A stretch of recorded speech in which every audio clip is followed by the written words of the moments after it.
Welcome to I Still Call It a Lariat. We are a pro wrestling podcast. We are the fastest rising pro wrestling podcast in the world. My name is Steve Zaff. Along with me is my hetero life mate, Mr. Showtime, Michael Wright, coming to you straight from the Showtime Chateau in beautiful New Jersey. How you doing today, sir? Oh, you know me, Steven. I'm living the dream. Well, today we are going to review AEW's Dynasty pay-per-view, see if they built a dynasty off of it. Some news breaking out of TNA after Rebellion, and WWE finally made some releases this week. So we'll review all of that. But first and foremost, big shout out to Coal Mines, a friend of the show, another podcast. They constantly give us some shout outs, so we will always do the same to friends of the show. And of course, as mentioned in previous episodes, I am doing a fundraiser for Tap Cancer Out.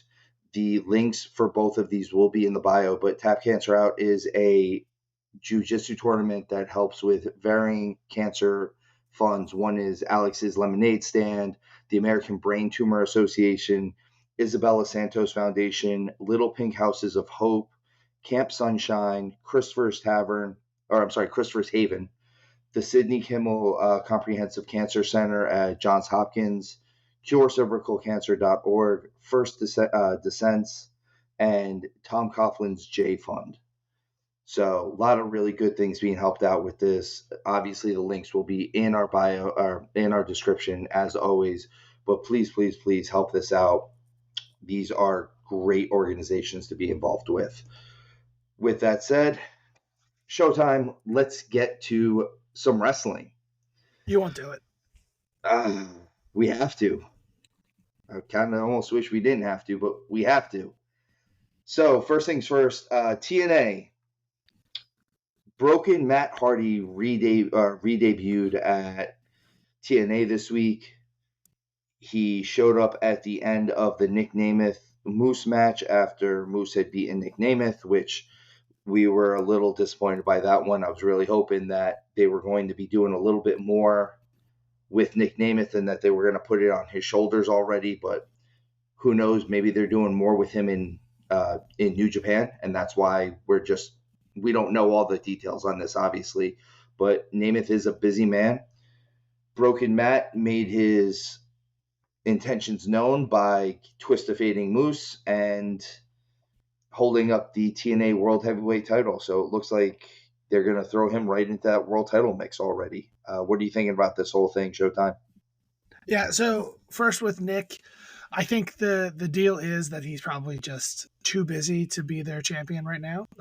He's not solely TNA talent. I think that with him being in New Japan, all the independent stuff that he's doing, I think it would make sense. That would be the reason why you wouldn't put the belt on him. He's clearly the biggest star in that organization. So I would, if I was booking that, I would make him the champion. But I also don't want someone who's only going to be here for pay-per-views. I want someone who I'm going to be able to rely on a weekly basis to be the face of my company. And if you can't be that, then you can't be the champion, particularly for someone like TNA, where WWE has so many stars. AEW has enough stars that if you don't have your world champion around all that often, it's not a big deal. But if I know that Nick Namath's not going to be on TNA, I might not tune in for that reason alone. So that's the one thing that makes sense to me in that situation, but a little bit of a bummer. I wanted to see him win that. We've been talking about him collecting all these belts, and I would pop for that. Matt Hardy coming back, it's cool. He's not actually an exclusive to TNA, so you might see him other places as well. But he did make his intentions known. We're going to see probably Matt Hardy versus Moose moving forward somewhere in the near future. We'll see how often you see Matt Hardy on TNA, kind of how many shows he books, how involved he is. There's speculation that he's going to be going with Uncle Howdy in the WWE. So we'll see kind of how this all kind of percolates and what we'll get out of it. It's good for a cool run. I like Broken Matt Hardy. It's a cool gimmick. Well, he's got so much hair. So we'll see kind of how it goes.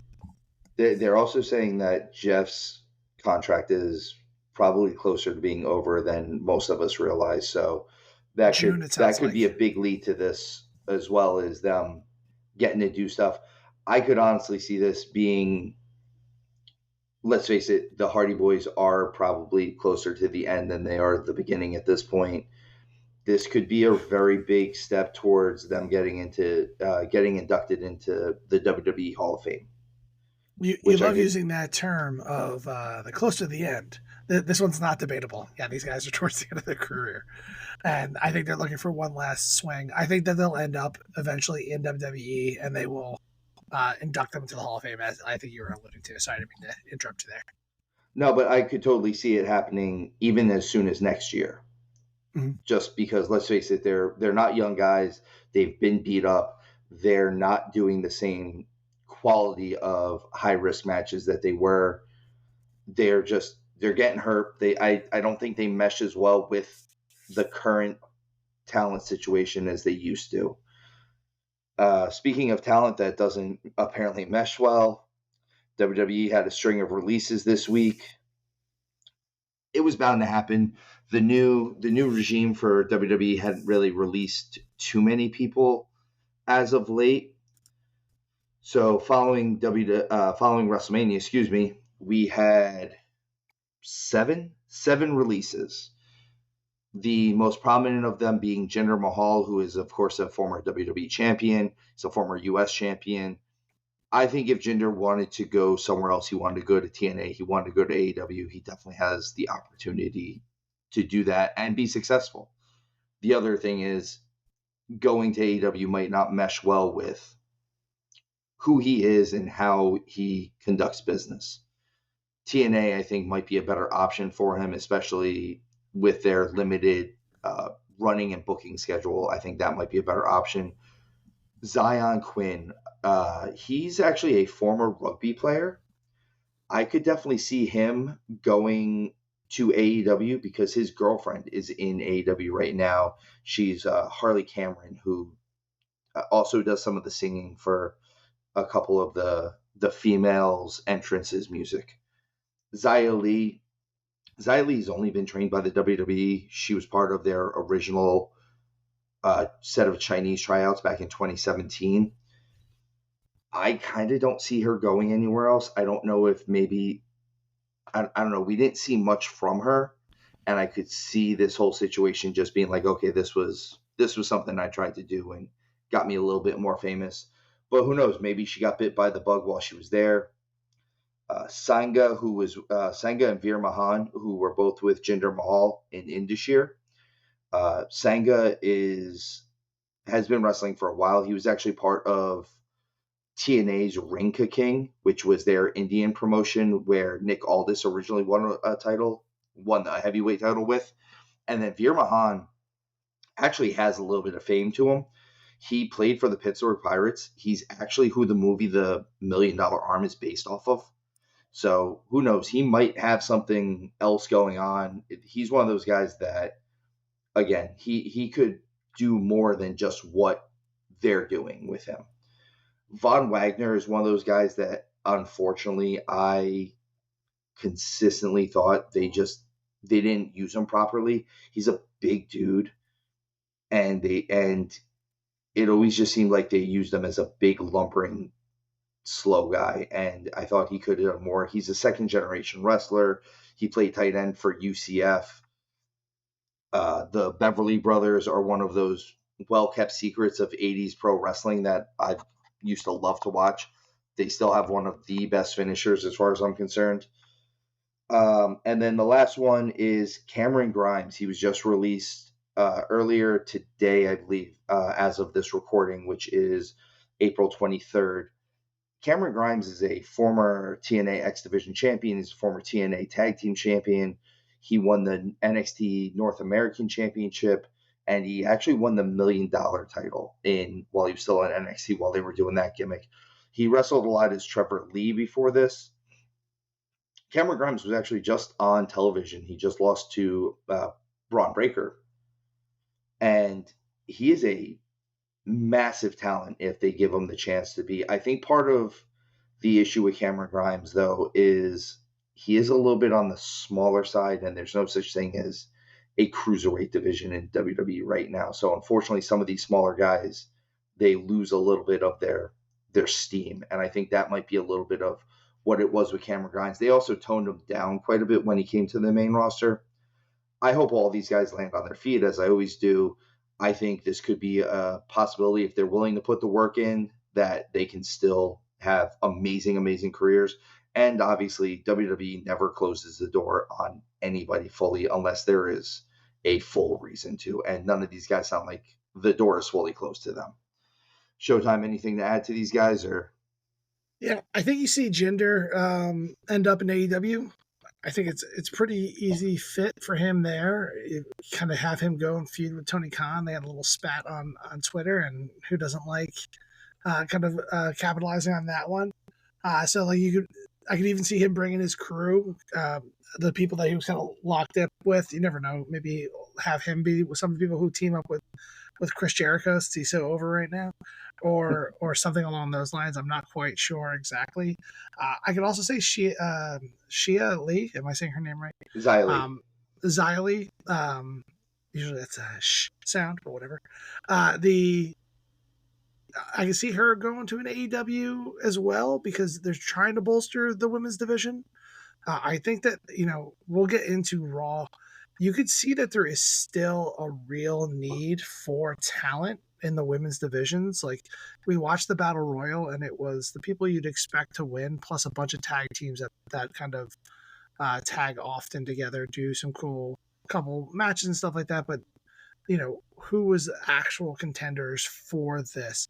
So if they can find like a diamond in the rough that kind of come in here and kind of rise to the top, really be a strong woman wrestler within the scene, it's worth taking a shot on seeing if you can find that person. So those are some of them. And then Cameron Grimes, I don't think he has anything to worry about. I think that he has enough support in the wrestling industry. He released that video today or yesterday. Was it today he got released or yesterday he got Today, released? this morning. So he has a ton of people reaching out to him. I think that you could see him do really well going back to TNA, to be honest with you. Like, that could be a nice call home with people more where he's not significantly smaller. I also think there's a chance that you could have him go over to AEW and fit right in. So we'll kind of see how that works. He could go after the TNA world title. I really believe that he would be a nice fit for him to come in and take the whole thing off Moose. I think that would actually be a really good play. But again, I hope all these guys and girls land on their feet in some way, shape, or form and end up doing whatever it is that they want to do. I think all of them, I know I said like Namath does and like Cardona, they're willing to put the work in. That's kind of the thing is Cardona kind of laid the groundwork for this and gave you the game plan for it. And now Namath is following it. And now if these other people are willing to do it, they have the opportunity to make as much, if not more money, not working for the WWE. It's just a matter of if you're willing to put the work in. So we'll see what happens with these guys. Well, going from that, we will go on to one of these promotions that could possibly pick them up, and that's AEW. AEW had their Dynasty pay-per-view this past weekend. And I don't know if they built a dynasty off this pay-per-view. I'll tell you what. It was good. It was good. Oh, it was good. I'll go as far as good. It wasn't great, and I'm going to stand by that one.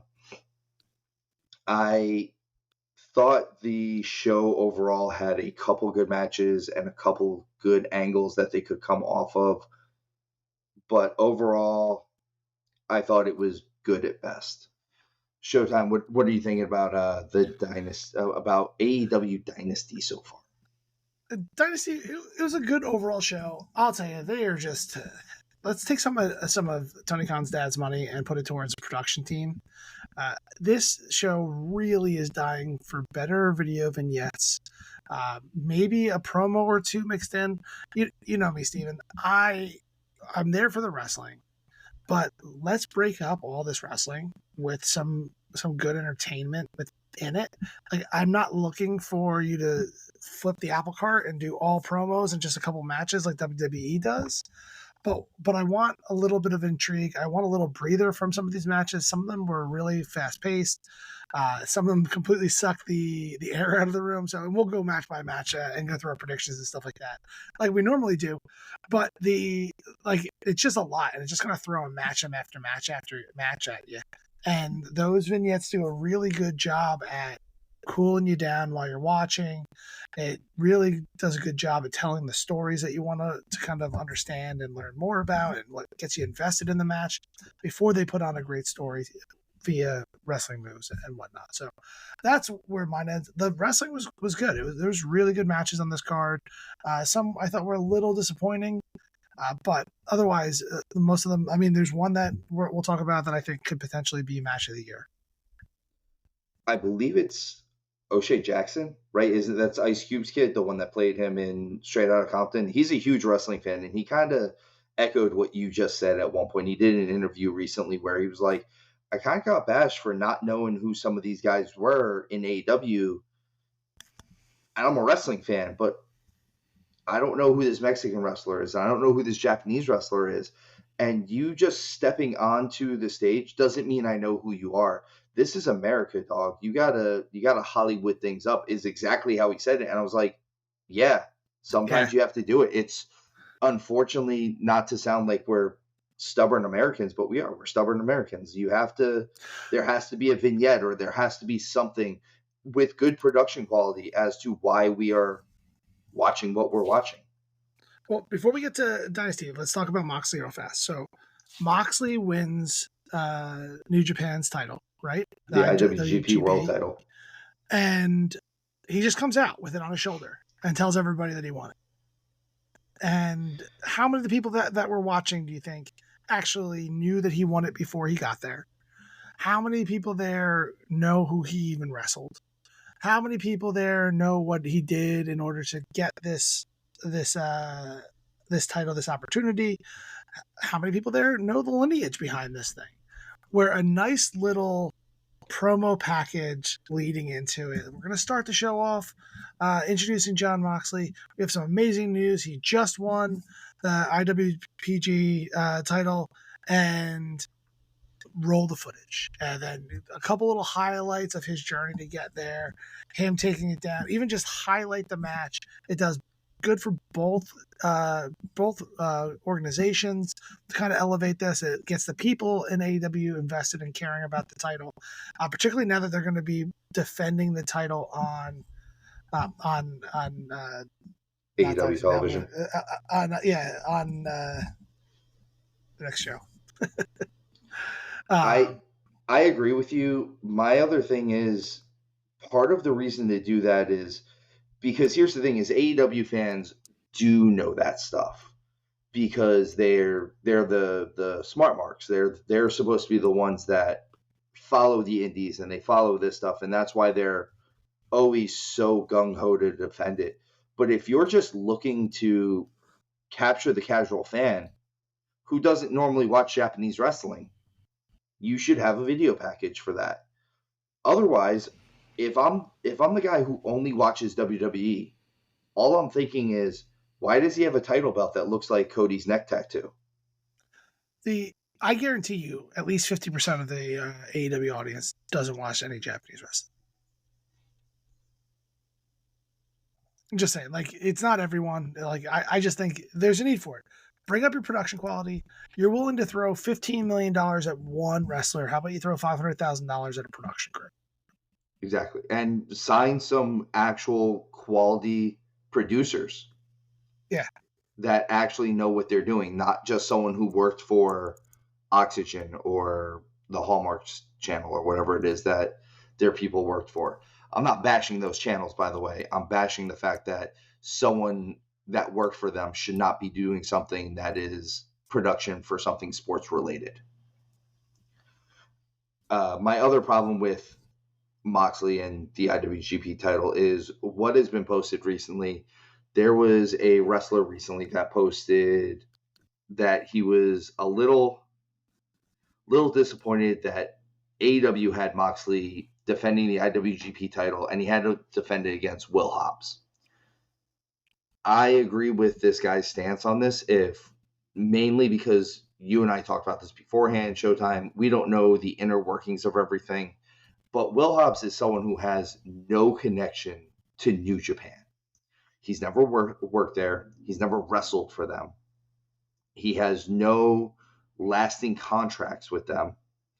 So it's not like you're using this to elevate their talent on your TV show or elevate this championship on your TV show.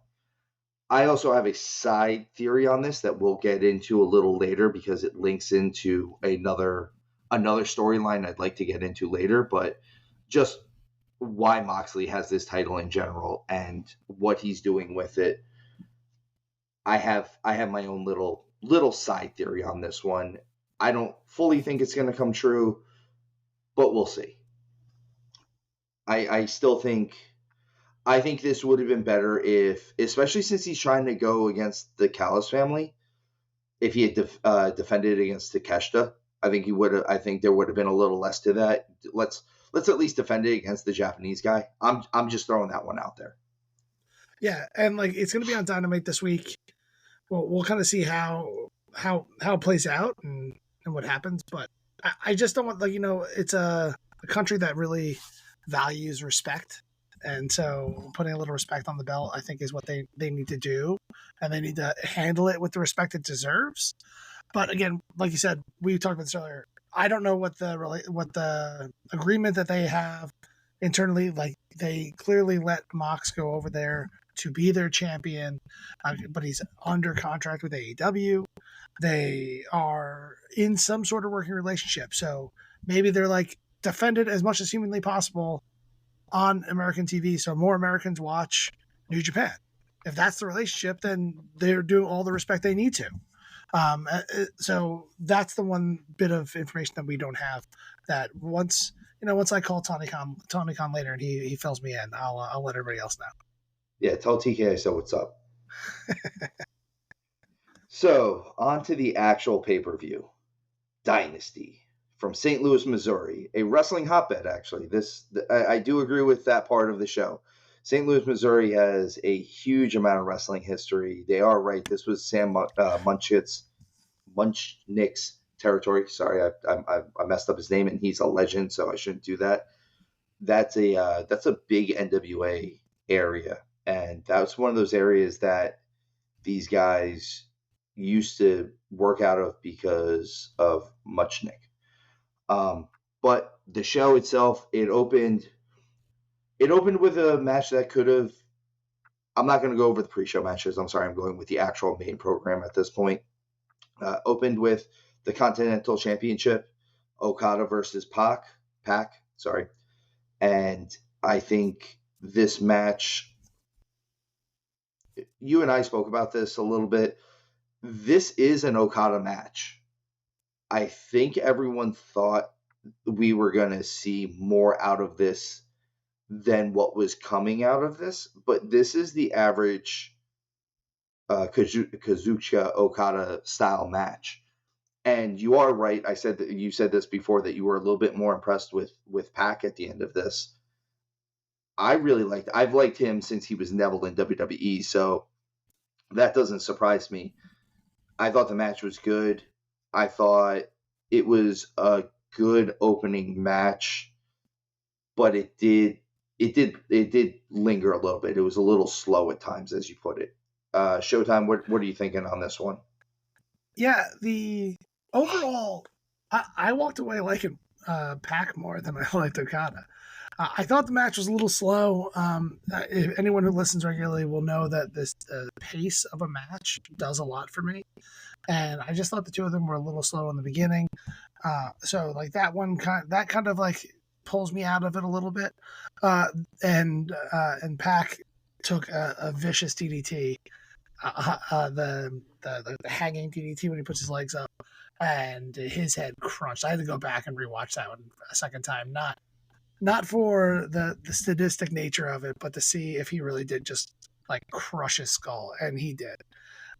And honestly, like there's a few moments in this match that I thought could have been really better storytelling than ending it the way everyone expected it to be ended. That was one of the places where if he would have just gotten counted out after that DDT, no one would have thought twice. But like, yeah, I saw his head crunch. He's done. All right, let's move on. The other part was when there was Pac had a cradle from Okada after he flipped off St. Louis. It was great when he was setting up the Rainmaker and he gave everyone the figure. Oh, that was I popped for that. That was great. And then he got it into a cradle. If he would have lost then, that would have been wonderful. The whole place would have lost their mind. And I will say, I think Okada technically lost in this match. I don't know if you noticed, but there was a stalling German when he like completely deadlifted him and pinned him. And at 3, he kicked his legs, but his shoulders never left the mat. Just saying, that's 3 count in my book.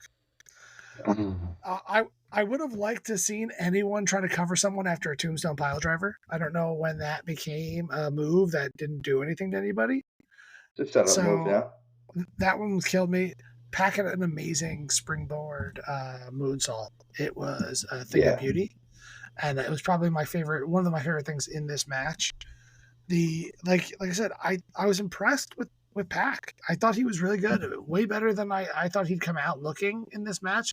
I was thinking that they were going to do everything they could to make Okada look like gold because it's his first match, his first pay-per-view match since coming on. And I just really thought I'd get more out of it. And it just seemed like a normal. This could have been on Dynamite.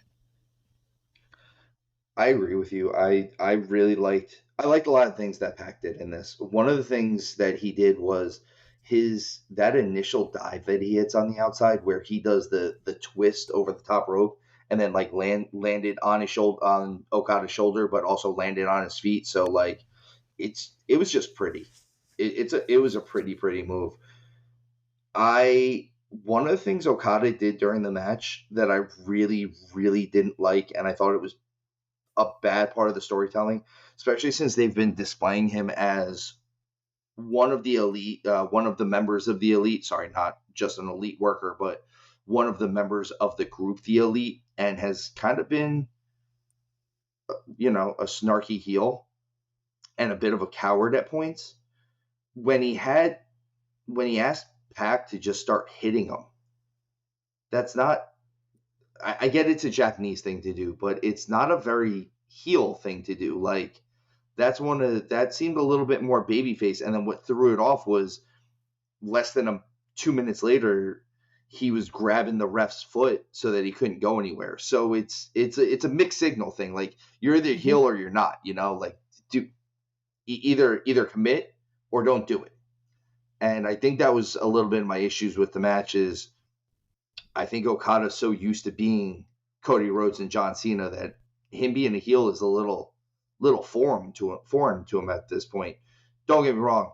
I agree with Jim Ross and everyone else. His dropkick is gorgeous. But it's the only thing for me that really stood out from Okada is that dropkick. I've said it. I really dig that kryptonite crunch move on the neck on the knee. On the knee, yeah. I think that should be his finisher. Like, why is that not his finisher? I think the Rainmaker needs to go. Let's just use that. That move's great. Well, and he has a submission move he used to break out in New Japan. I forget what it is. I think it's like a guillotine or like a Kimura almost. And it was cool because him being the Rainmaker, they used to call it the money clip. And I thought that was cool. Like, hey. That's cool. And like, it was one of those where you'd wrap up, and get it. I was like, oh, do that.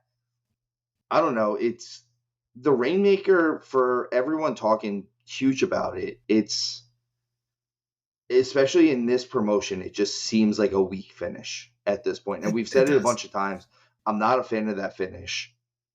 I've seen but there was a ton of great near falls in this match. A couple of advantageous finisher maneuvers, the submission moves. I thought they were great. So this was a good match. It was a solid match to open the card. Did you see Pac steal my submission move, the Arctic Circle? I did. Yeah, there it was. He did it right then and there. The brutalizer. That's Was doing that for 15 years before he ever touched it. Yeah, well, can't really blame him. It's a pretty move. So Yeah, well, I know. I knew it when I stole it from Yuji Nagata. I mean, no, I came up with that move myself. All around, this match ended how all of us thought it was going to end, with Okada winning.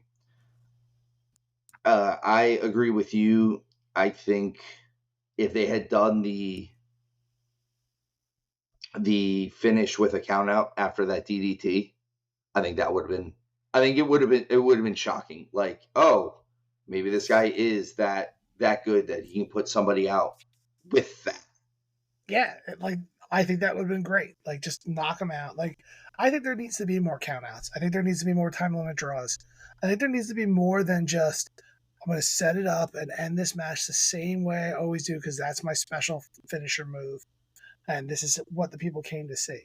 Like, I would love to not sit. Like, give me a crucifix. Like, I love that. There was that 3-way match with Ronda, Becky, and Charlotte, right? Yeah, where they ended the crucifix. And that was how. Yeah, that's how Becky. Great. Like, yeah, no one expects that. I like a quick roll up. You know that. Mm-hmm. A quick stolen victory, if you will. You won with a wrestling hold. It's kind of cool. I want to remind everyone this is still professional wrestling, and this is where the best do it, right? That's what I keep hearing. So next match up is Adam Copeland, Eddie Kingston, and Mark Briscoe versus the House of Black. Well, there were 3 champions involved in this match and no titles on the line. By the way, I think if they had made a situation where at least one of these or some type of title would have been on the line in this, I think this match might have been a little bit more interesting for me. If they had said, like, hey, if the House of Black pins somebody in this and whoever they pin, they get that title, that would have piqued my interest a little bit more in this match. All around, it was an okay match. A lot of the proof as to why we keep saying I'm not, you might have changed your mind after this match, but I'm not a huge fan of Eddie Kingston. There was a lot of little slips here and there. When he fell down? When he fell down, and he was so excited. He was so excited, but he looked like somebody's drunken uncle at a barbecue when he fell down. I'm curious, when he does the machine gun chops, who gets chopped harder?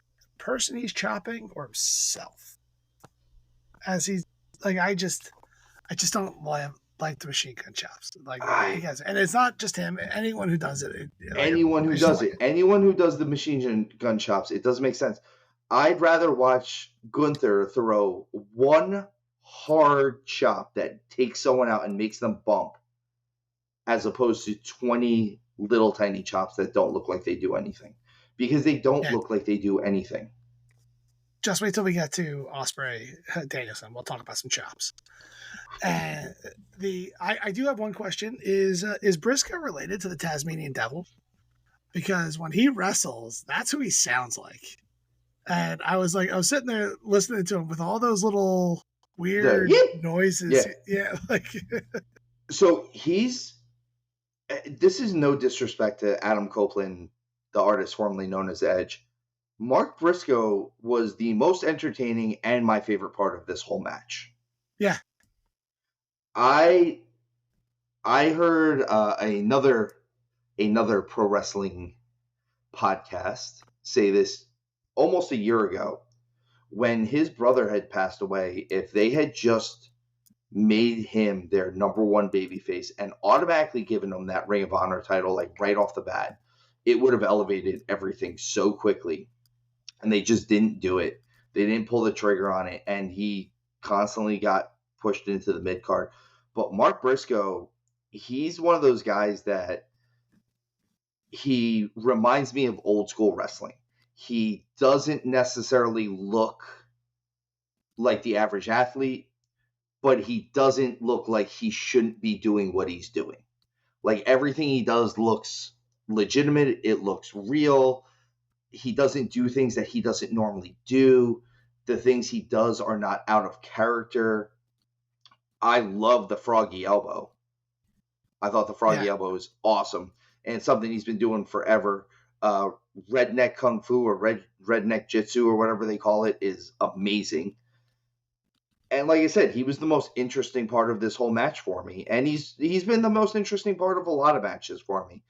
I will, if it's so sad that his brother's not around anymore, because the fact that we can't get more of him and his brother versus FTR, that is it. It's just a sad thing in wrestling, and they were amazing. They were a great tag team, and he's still an amazing worker in his own right. And I wish we could see a little bit more out of this than we did. I'd like to see a little bit more Mark Briscoe even on the main show.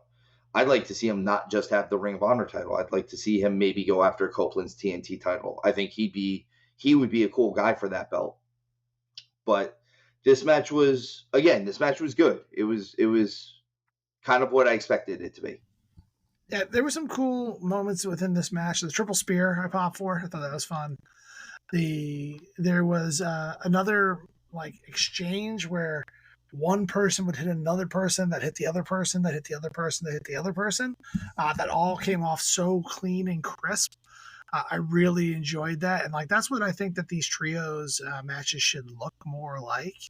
Uh, I did think that these guys did a pretty good job of not laying around. There was a few jamokes than normal, or less jamokes than normal.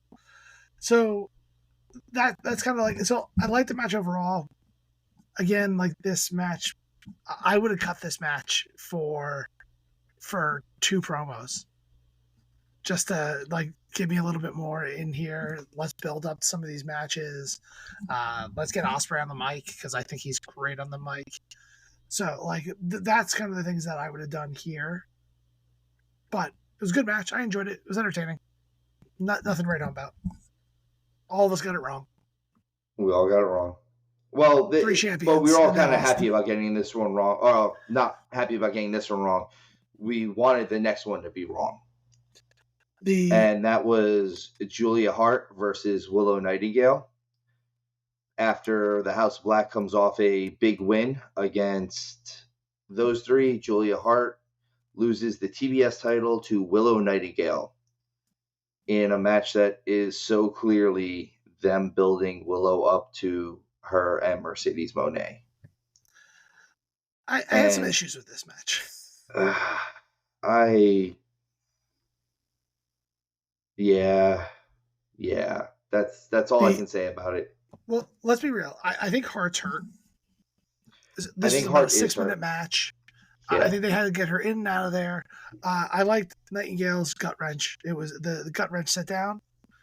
Would have been really cool. Was a really cool move. Though I think Willow needs to be stronger. Like she seemed like she was struggling to pick up Hart. She's a little girl. No offense on the way that sounded super condescending, but I just would assume that Willow can muscle her around a little bit more than she could. You can see she stumbled on a couple things. Maybe it's just a balance thing. But I noticed that also with Nia Jax, and we'll talk about that when we get to WWE, where these like big, strong women are supposed to be able to lift people around, and they stumble when they actually show that they have that strength. The Monet coming down, it was all just done poorly, in my opinion. Showing her in the back, she should have gotten jumped by the person that jumped her earlier to show who that person was, right? Like there's a big reveal. Oh my goodness, it was so-and-so with the candlestick in the gorilla position. The like I don't know, like that shouldn't be as funny to me as it is, but it popped me. Okay. Or like when she comes down, instead of stealing Willow's thunder of celebrating with her title, give her a mic, build the heat, cut a nasty promo on her in the ring and tell her that's mine. Don't just sit there and posture. Like you're just wasting my time at this point in time. I had to wait for Monet to come down, and then she just pointed at the thing and the title, and then she went back on her way. give me something here to make that worth it.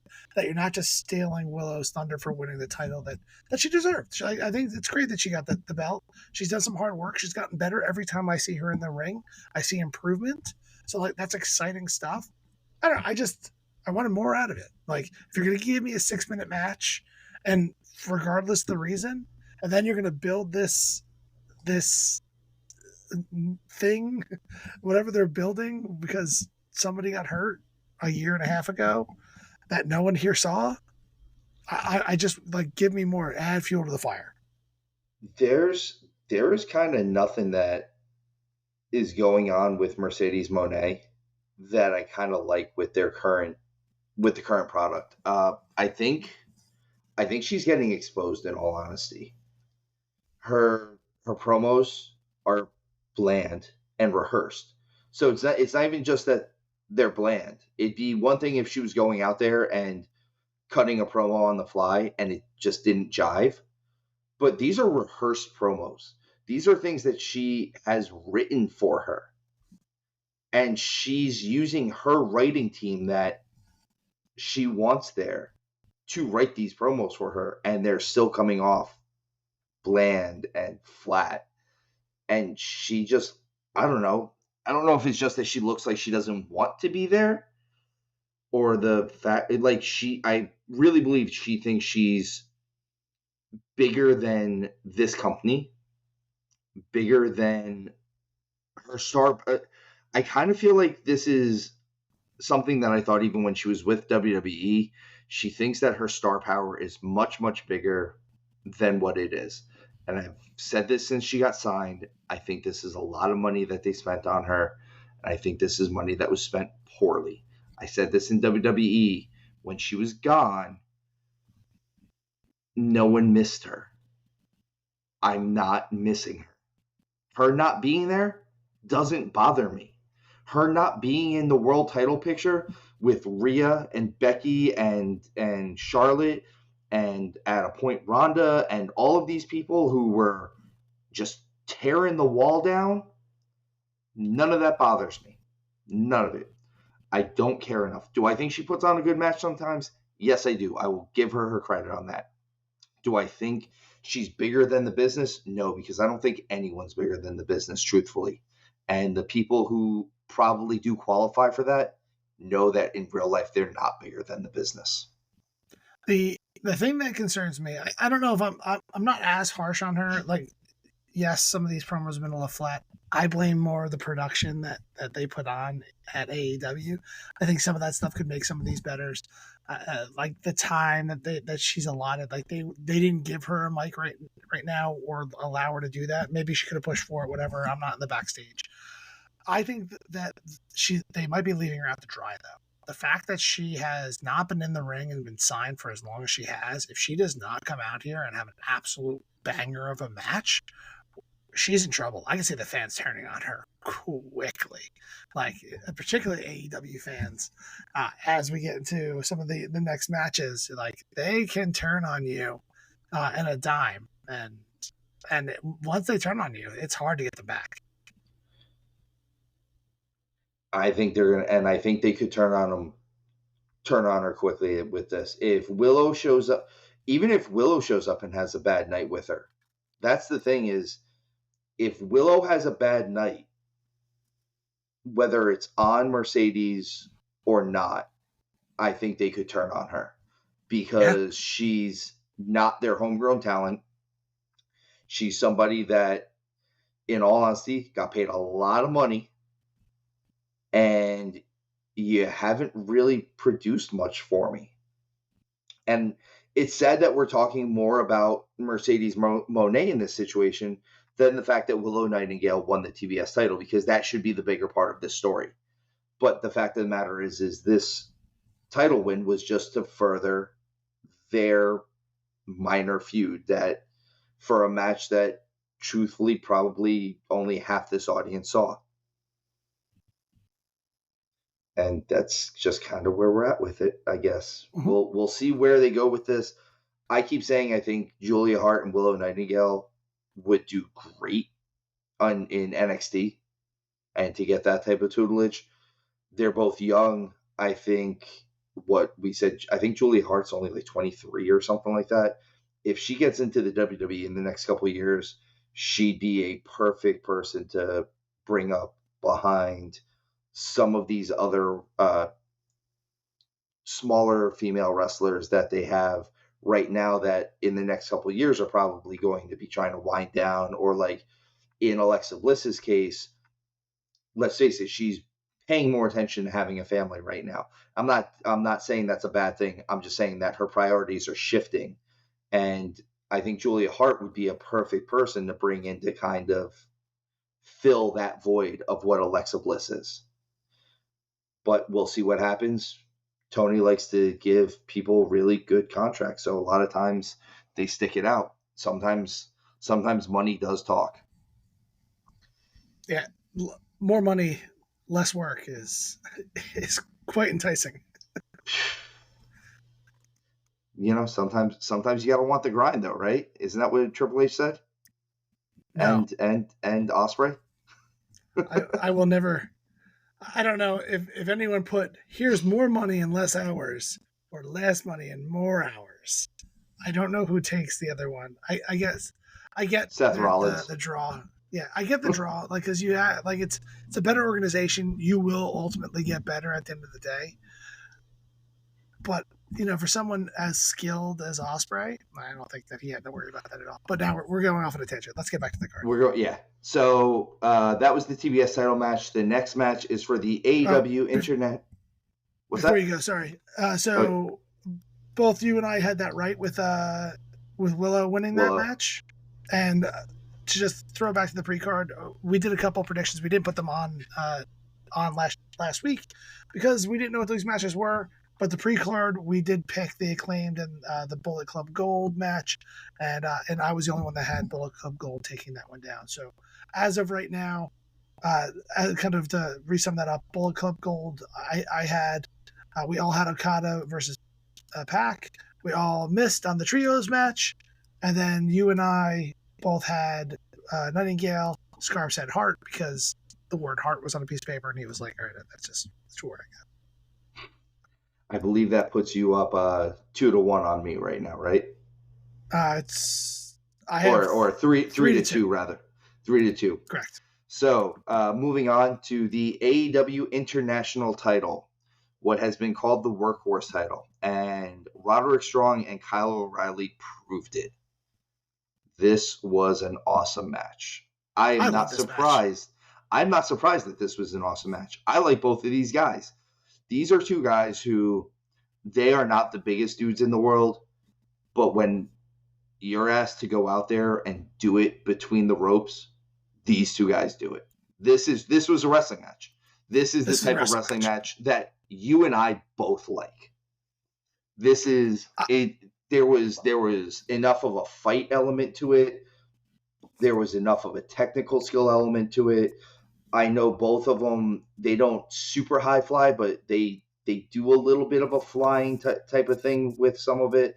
I know O'Reilly likes to throw like a jumping knee off the turnbuckles, and Roddy usually doesn't go to the top rope too often, but occasionally he'll toss out a flying elbow.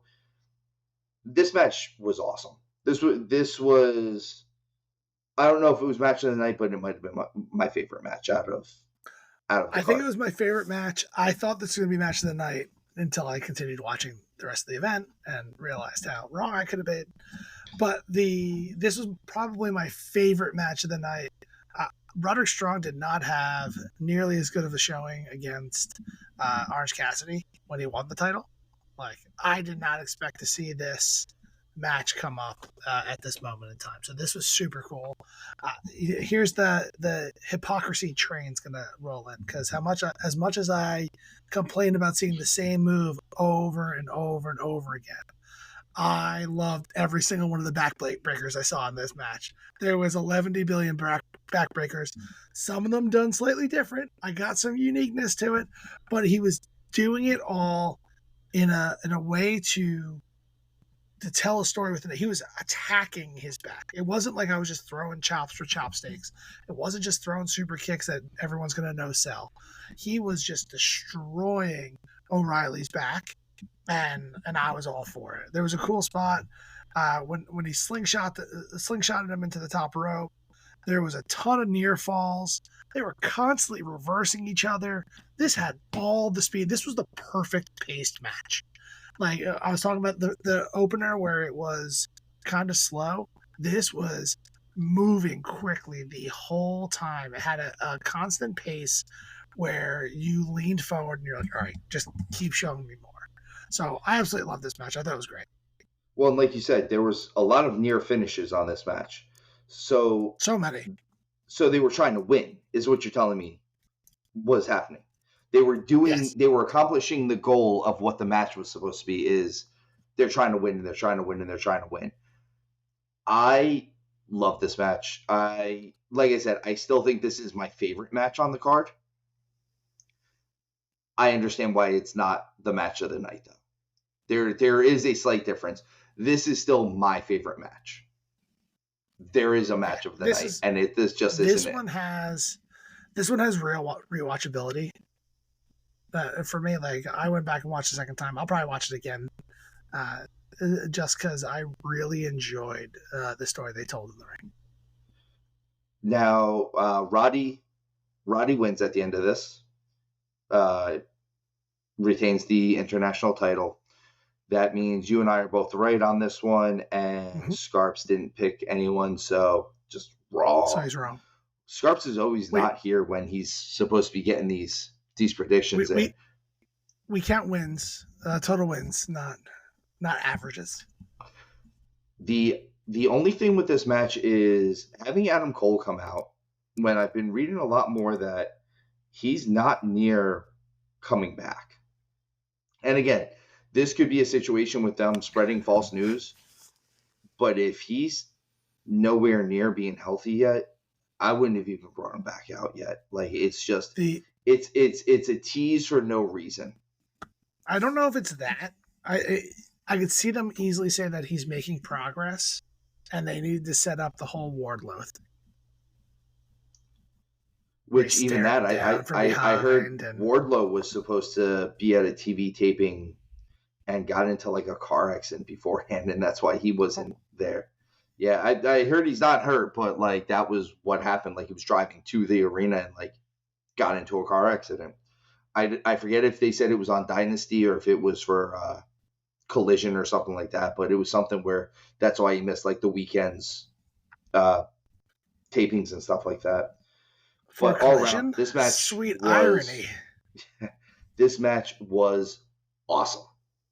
Yeah, it's great. I really enjoyed this match. This is one of those matches that at some point we'll probably go back over and gush over again, kind of like Rhea Becky. But this didn't hold a candle to Rhea Becky, in my opinion. Like that match was so good. It was so good. But we've already talked about Mania. Back to Dynasty. Yeah. Next, we have the unsanctioned FTW title that has no sanctioning body, but yet constantly gets defended on this program. The FTW champion Hook versus Chris Jericho, the Ocho, Le Champion, the Lionheart in this one. He's got a lot of names. He's got a lot of personalities, and all of them Man of 1,004 moves. Man of 1,004 moves. Y2J, the Painmaker, and I feel like every one of these personalities is getting booed out of the building lately. The Go Home Jericho chants was a little harsh. I think everyone's being a little unfair to this match, to be honest with you. I think it was a better match than people are giving it credit. Was it good? It wasn't. Like, looking at this card, it was probably the worst match of the night. Probably the whole card, yeah. If you want to say that Hart Nightingale was worse because it was 6 minutes and it really much didn't happen, I can see that argument.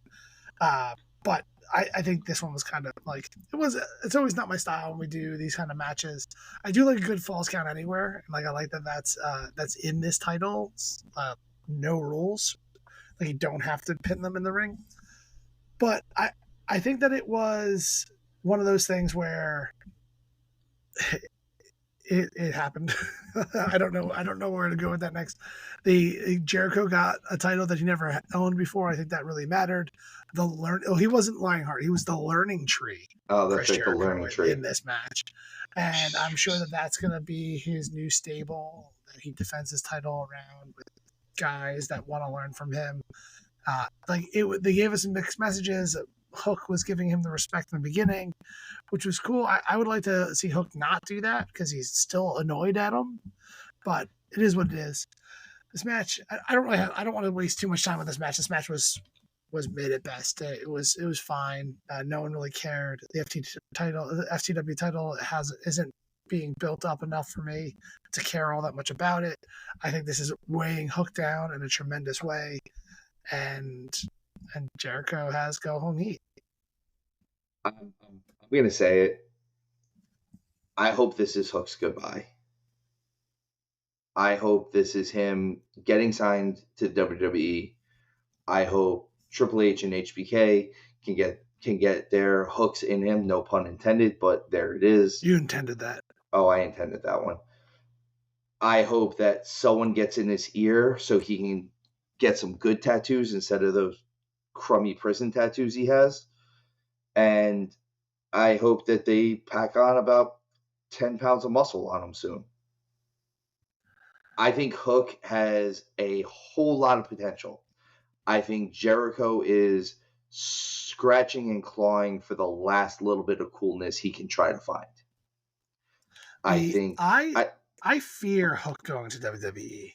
I think he might get just wasted there because of how small he is. Like, no one's this small, and I know that the big man isn't their MO anymore, but I feel like even if you stacked him up next to Ricochet, which I think could be a really cool match between the two of them, I think Ricochet looks like he's twice as big as him. So I don't know. I could just see him getting lost in that shuffle. Maybe not. Maybe the fact that he's Taz's son. Maybe that he's so talented it allows him to rise to the top here. But WWE feels like a place that could really just suck the soul out of him. I think, again, this is why I say let's get 10 to 15 pounds of muscle on him before we really did much more with him. He's a former college athlete. The problem is he still looks like he's a college athlete. He doesn't look like he's a pro athlete. He looks like a college lacrosse player because he was a college lacrosse player. And he was like a D1 college lacrosse player. But he looks it. He looks like he's still 19 years. Like, he looks like he still has a 19-year-old body. And I need him to have a 25-year-old body. If that makes sense to anyone out in the world that I'm saying this to, I need him to have a man body. And he still looks like he kind of has a kid that's in shape body. I think he's super talented. And I think he's super talented. And I think on the other side of things, everyone is so tired of Jericho, they were ready to boo this match out of the building. I think, I agree with you. I don't think this match was as bad as a lot of people are saying it was, but I think everyone is ready to just be done with Chris Jericho for a little bit. This match sucked the air in the building. The fans were out of it. And correct me if I'm wrong, was Toni Storm Thunder Rosa in the next match? I believe so. Yeah, I'm pretty sure it was because that match started and no one cared because they were still exhausted from hating the previous match. Yeah. And they got into it. Like, Toni Storm and Thunder Rosa did a great job and they brought him back into the match. But when they started wrestling, the stadium was silent. Well, and this is, again, this is another situation of, unfortunately, the AEW Women's World title being stuck in a position that they had to fight their way out of in this case. Because it happened at the last pay-per-view, too. Putting them where they were last time made the match seem not as good as it was. And I thought last time when it was Deonna Purrazzo versus Toni Storm, I thought that match was really good. I thought this match was also very good. Again, they had to, the beginning of the match, not just the fact that the air was sucked out of the arena. I'm not a fan of how they started the match. I don't care that it was a jump start and that they started fighting right off the bat. I care more about the fact that the strikes that were kind of being thrown looked a little bit too catfighty and a little weak. And they turned it around. And again, this is me nitpicking on this match. All around this match was good. I think they suffered a little bit from placement again. I think putting as much as you want the women's title on after the TBS title, because the TBS title is technically the mid-card title, I think if you had flip-flopped those two matches, this match would have done better in spot number 3 or 4 on the main card, and then put the TBS title, which was only 6 minutes, on in just before we're about to get hot with Ospreay and Danielson, the Bucks and FTR in the ladder, and Samoa Joe and Swerve for the world title. All I would have done was flip this with the Hook Jericho match, and then you could let them suck the air out of the building. Not that they expected that to happen. Because the Ospreay match, Ospreay and Danielson. Yeah, it wouldn't have killed Ospreay, and it probably wouldn't have killed the Bucks and FTR either, if that was. But so we can actually move off of Jericho and Hook because everyone else has already. You and I both picked Jericho. Like I said, we did this not on the pre-show. There was 3 matches that we didn't pick last show. We talked and put them all in here, and it was Acclaim versus the Bullet Club Gold. It was Hook versus Jericho, and it was Roderick Strong and Kyle O'Reilly. And so far, are we both 2 for? Or no, you're 3 for 3 with that, aren't you? Yeah, I went 3 for 3 for those. I swear I didn't cheat, but that's what it was. Right now, you're sitting at 4.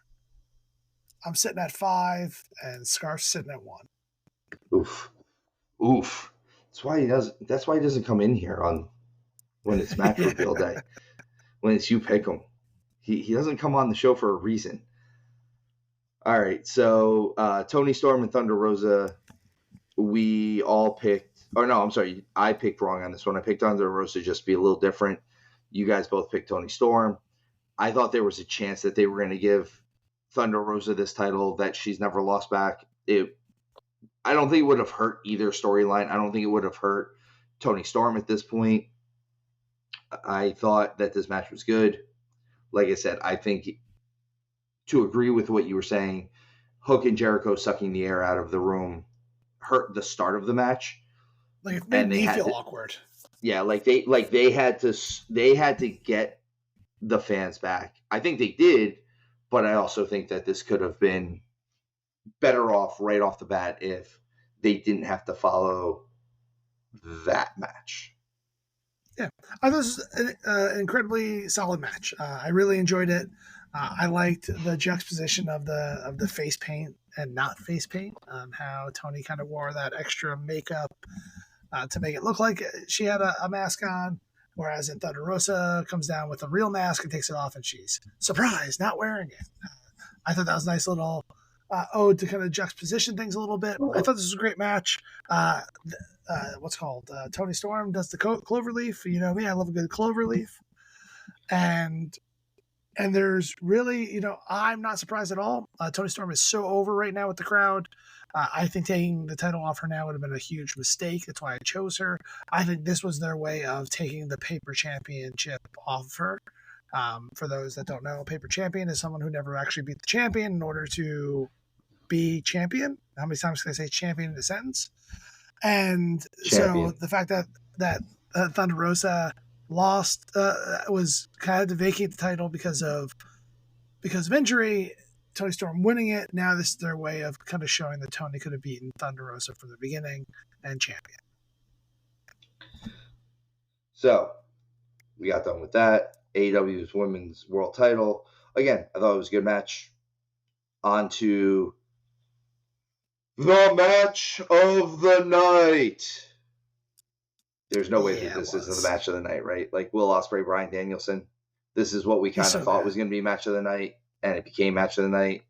I expected this match to be good, and it exceeded my expectations.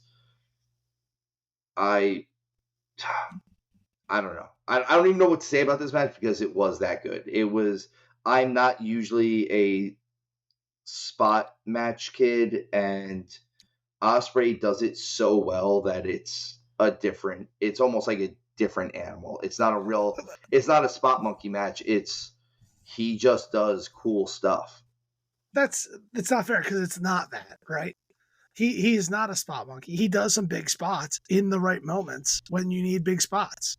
Mick Foley getting thrown off of a cage doesn't make him a spot monkey. It means that was a devastating move at the right time in the right match to make that make sense. I love that corkscrew that he had when he hit Danielson on the outside and like landed on his feet. And Callis makes the comment like, yeah, and even if he misses, he does it in a way where he'd land on his feet. I'm like, that's making one of those really insanely high risk maneuvers makes sense. Like, oh, I could do this, and if I miss, because it's a high likelihood that it's high risk that I'm going to miss, I can land on my feet safely and not destroy myself by doing a triple somersault and landing on my face. Like this whole match was I wouldn't call it a mirror match, but it was kind of like I'll show you yours and you show me mine kind of thing. And I really did enjoy it tremendously. I think this was the match of the night. This might be match of the year. I'm planning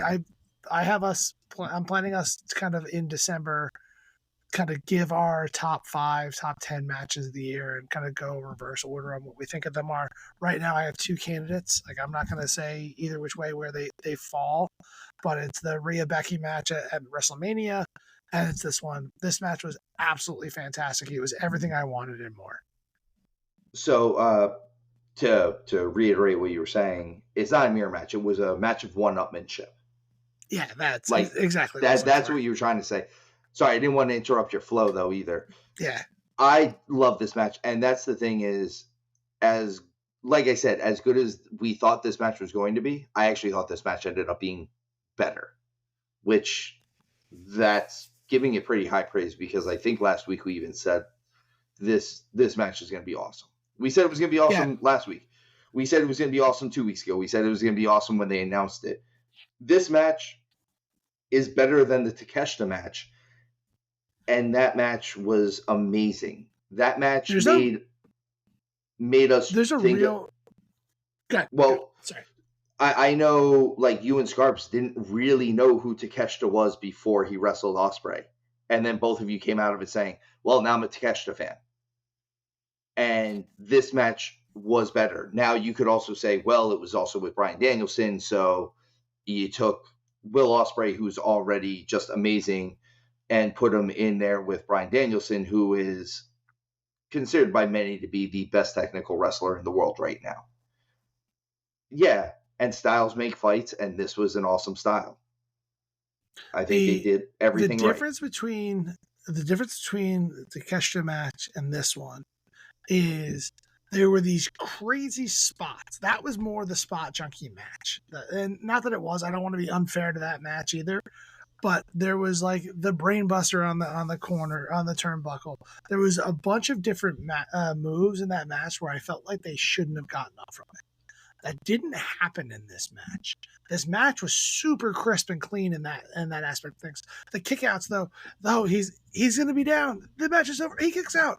I'm not like, yeah, right. I'm like, oh, I can't believe he kicked out. So like it's one of those. The story was told way differently here. I thought this was done exactly the way you want to have a match done in that aspect of things. When you have people come out again, there was a spot where Danielson could have been counted out that I was like, I kind of want to be counted out. I got to 9 and now I can run and get in the match. Like, I'm being super nitpicky. I'm not even trying to take this match down a peg. This match is awesome. I just hate that in general and I feel like people are doing it a lot more recently. And so I love this match. The crippling of Bryan Danielson at the end of the match was a little cringe on my part. Oof. And so, not say I don't mind a good story. That's where I thought the disbelief came in, because as they moved him around and they carried him out of the ring, if he really hurt his neck like that, you're going to put him on a board. I don't think he hurt his neck. I think he dislocated his shoulder. Like, I think he hurt his shoulder really bad. Oh, no, that was definitely at work. He didn't really hurt. I don't know. The only reason why I'm going to say I think it was a work is if it wasn't, and the ref walked away from him the way he did and still let him take the finish. Which, don't get me wrong, the hidden blade isn't exactly the biggest move that Ospreay does. But if he did the move, if he really got hurt and you still let him take a finisher after that, that ref needs to be fired. It's a work. Because that's the only reason why I'm saying it's a work. It's also, I don't think it's his neck. I think if they're going to claim anything, they're going to claim his shoulder. That's why he was able to get back to his knees. But then why was he doing this with his shoulder injury? As a guy who's hurt his shoulder, your arm does bend up automatically like that. No, it's more the fingers. He was doing the I have nerve damage finger moves. Regardless, it was definitely a work. There's no way that was real. It could just be the fact not to pull back the curtain too much. No, but it could also just be the fact that Bryan Danielson does probably have actual nerve damage, not from this match, just in life. That one actually could be true. Yes. And he's done this before. He's known to do this kind of spot. I think at the end of the day, what it allows is Bryan Danielson to kind of sideline himself a little bit. I think he deserves a break. He is winding down, as you would say, he's closer to the end than the beginning of his career. And I think that this is his way of kind of taking a moment. This match would have been kind of cool if the ref would have called it and been and awarded. I would have liked them to call it. I would have liked them to call it. And Danielson being gone for a little bit, I think gives him a chance to maybe sit behind the scenes and actually produce some matches. Because I don't know. I don't know the level of agent or producer or whatever title you want to call him. He could really be. I'm not saying that Bryan Danielson isn't a wrestling genius, because I do think he is. I think part of it, though, is there's a difference between being a player and being a coach. And he might be a better player than he is a coach. And as much as he's a wrestling genius, what works for him doesn't mean that he knows what will work for guy B, C, and D. He can put on a great match with anybody. But when he's trying to produce a match with, let's say, Ospreay and, I don't know, Omega or somebody else, he might not be able to do that. And that might be the real reason why he hasn't kind of stepped back as much as they maybe even want him to, just because of how much backstage power they say that they're giving him. So him not being able to wrestle, this might be a good chance for them to really, really test those waters. And I think that would be better. I have no doubt. I don't doubt him at all. I think that he'll be able to put on help produce amazing matches at the same clip that he does for himself. I will say one spot in this match that I absolutely loved was when Ospreay asked for the chop, and then Danielson gave it to him, and he was really sorry he asked for it, and he tried to play it off that I'm tough enough to take that chop, and then immediately doubled over afterwards, and that one cracked me up. I'm like, you asked for it. You did ask for that, bud. So Ospreay wins the match. We all picked that. This was definitely match of the night. The only thing that I have an issue with this, and I said it last week, was with the storyline building into this match. I'm sorry, I don't have an issue with this match. The issue I have with this storyline building into this match is that they were saying that this was to figure out who the best wrestler in the world is. If you're not wrestling for the World Heavyweight title, you're not deciding who the best wrestler in the world is. You can say that these guys are better than the two guys that were in the world title match, but the fact of the matter is the belt, the title, the championship, whatever terminology you want to use it for, is the distinguishing factor of who the best in the world really is. And until, every time that they say we're wrestling for respect, okay, cool. We're wrestling to see who the best in the world is. Well, then you should be in the world title match, because that's who's deciding who the best in the world is. I don't know if I fully agree with that. So I get what you're saying, and you're right in theory, but the delineation of the best technical wrestler is more what I think they mean here. because Joe might be the best wrestler in AEW based on like Superstar, but he's a brawler. Like if you're gonna put him in a match with Danielson and you're only able to technically wrestle, he's gonna lose 9 times out of 10. But if you go in there with the normal rules of wrestling where he can go and do the things he does well to win that match, it's a coin flip who's going to win. So, like, you might be taking that term a little too literally, or maybe they didn't say it correctly on AEW, which surprise. But the way I walked away from this is like, who's the best technical wrestler in the world, and I think that we got an answer as of right now. It's still probably Bryan Danielson, but Ospreay put on a great match too. Ospreay is still the hottest star in wrestling right now. That's who he is. It's him, and I think it's him by himself at this point. The next match, we've got the Young Bucks versus FTR in the finals for the tag team title in a ladder match. So this match was better than I thought it would be. I thought it would be good. I think this was still better than I thought it would be. I will say this. Little things. I loved FTR's gear. I love the fact that... loved it. I loved it. I love the fact that they have the matching gear, even though it's distinguished as their own gear. It's something that I know when you and I were first starting to tag up and we were trying to get matching gear going, we were talking about that. Like, yeah, we're wearing the same stuff, but at least it's like a different color here or there. But I loved that gear. I love that color gray that they had on. I loved that it was kind of old school looking. I loved the fact that Dax, not Cash, the bald one, Dax, that his gear foreshadowed him later in the match. Because if you looked, it looked like half of his face was weird on his gear, and he ended up bleeding on that half of his face later. It's little things like that I like seeing in matches. And I will admit, I was wrong. There was only a few super kicks in this match. I'm sorry, there were only a few kicks because the amount that the Bucks do super kicks, as Showtime puts it, they're not super anymore. They're just kicks. Dax loves to bleed, man. Oh, he absolutely loves to gush.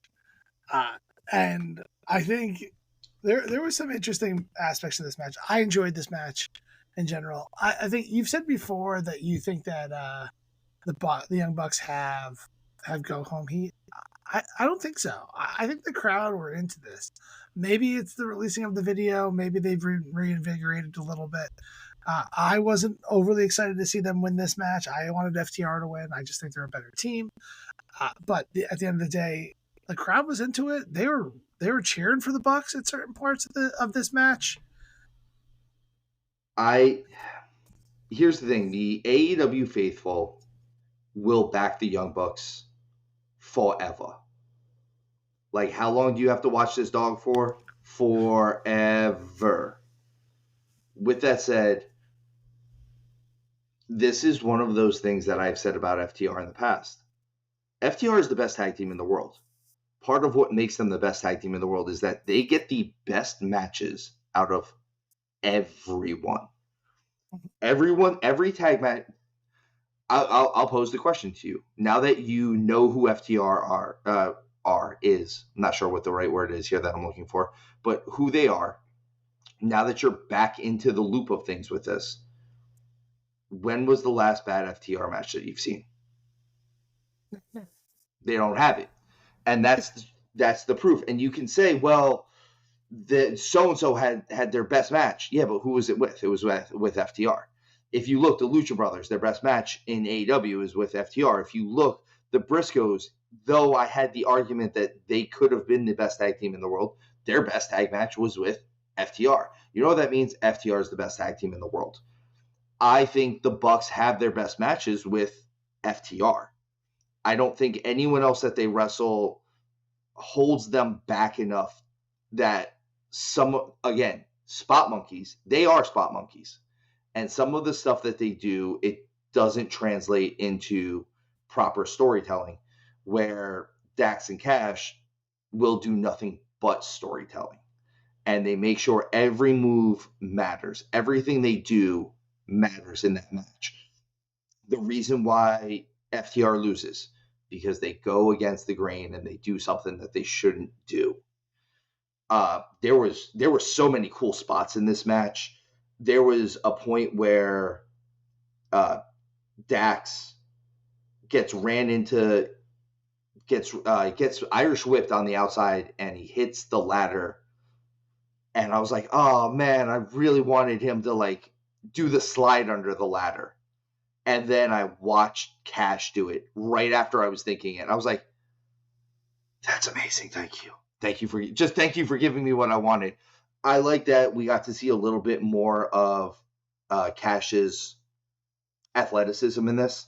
I know he's a beast in this match. He's so good. And to go against what one of the kind of how the announcers were saying it, I know there's a point where Dax was clutching his knee because he went through that table. His knee didn't hit the table. His knee hit the chair that was sitting next to the table. And I think they should have been more on top of that one a little bit. But again, that's why I think that was real knee pain. Like he slammed his knee that's braced up into a chair that was unfolded on the outside of the ring. All around, I thought this match was good. Again, this is not one of those ones I'm going to knock, even though it is. I'm not a fan of the Bucks. That doesn't mean I'm going to knock this match just because they're in it. I'm knocking the fact that the Bucks won it because I'd rather have seen FTR win it. I understand why they had. Again, they're still building off of this whole footage being leaked and having Jack Perry come out. And again, Sting came out. Sting came out of the crowd, and he anointed the Young Bucks as his successor. That's what I saw. That's what it was. That's only because the only thing you know about Jack Perry is the fact that his father was on 90210. It's not just that. Come on, we got Jungle Boy here. But yes, I did like this match. I like FTR matches, and I thought they toned him down, or they toned down the Bucks just enough for us to all be happy about it. I liked a lot of the storytelling that they did in this match. This is a solid match. I like that the Young Bucks won via shenanigans, not actually just going over on them. Like without Jack Perry there, I'm actually a little disappointed in the way this goes down. I want to see FTR as the champions anyway, but like the fact that that Jack Perry comes in and helps the Bucks win, they're really going big with the heat that he already has. I think Jack Perry is actually the one that kind of comes out of all this looking the best in the long run because his merch sales have been great. The scapegoat gimmick is actually pretty cool. I could like see him kind of running with that as well. I think it levels up the EVP kind of storyline. Now you got 4 of them. Hangman may come back eventually. You have a solid like heel corporate stable kind of thing going on. I just hope they do some cool storytelling with it and kind of get that to the next level, because otherwise it's going to be flat and overdone and overused and redone if they don't. I know we've talked that we'll go into some of the storylines. I could see Perry coming out of this if they keep doing it if they do it the right way. Let me reiterate that. If they work him the right way, he could get heat on himself like Dominic Mysterio at this point, because I've heard that before too. Yeah, but they want to boo him, and he's part. And let me change it a little bit. People enjoy booing Dom. People actually dislike Jack Perry, and that's why he'll never have Dom heat. That's the thing is, I think he'll actually get booed, but like real heel booing heat, not just like Dom getting booed out of the building. I'd actually more equate him to go back a little ways, like ECW Dudley's. Like they might trash his car in the parking lot, they might actually do things where like he needs to be walked to wherever he's going. Dom, it's cool to boo him. Like we all enjoy the fact we hate the fact that he's with Rhea and we love to boo him. Like it's those two things. And it's more fun to boo him than anything else, where I think Jungle Boy could turn into a situation where he becomes a true heel, a not just a polarizing figure, a figure that we dislike. We want to see him get his ass kicked. But again, it has to be done correctly, and we'll see if that happens moving forward. But we all picked FTR in this. I think we were all hopeful. We all love we all love FTR, and we were all wrong in this one. They'll win it when they have their next rubber match. Yeah, the best of 6. Yeah, it's the run to 7, whatever they end up doing. However they do it. Finally, we have the AEW World Title match: Samoa Joe, the champion, versus Swerve Strickland. And Mr. Showtime, you are the only one correct on this one. Surprise, surprise. I really like this match. I thought this was a great use of both of these guys. I think you got Swerve to have a really good moment at the end. I wasn't mad about Swerve winning this match. I did think that we could have drug this feud out a little longer. I think that this could have gone to Wembley and we could have done it there. But I would have liked this to just go a little longer, I think. I think I would have almost liked to have seen maybe something where Nana double crosses him or something and goes full heel, and that's why Swerve doesn't win. And it's still the matter of, well, you still haven't beaten me cleanly. And we just keep going on with that. But all around, this match was good. It was clean. It was a good match. I have no complaints about this match. Honestly, if Ospreay and Danielson weren't what they were and Roddy and Kyle didn't do what they did, there's a good match. There's a good chance this could have been my favorite match on the card. But it was, like I said, it was good. It was clean. I have no issues with this match whatsoever. Yeah, it was it was solid. It was a great main event world title match. Joe was on point. This is really cool. His punches actually looked pretty strong in this match. I know that we like to throw a little shade at him for his weak punches.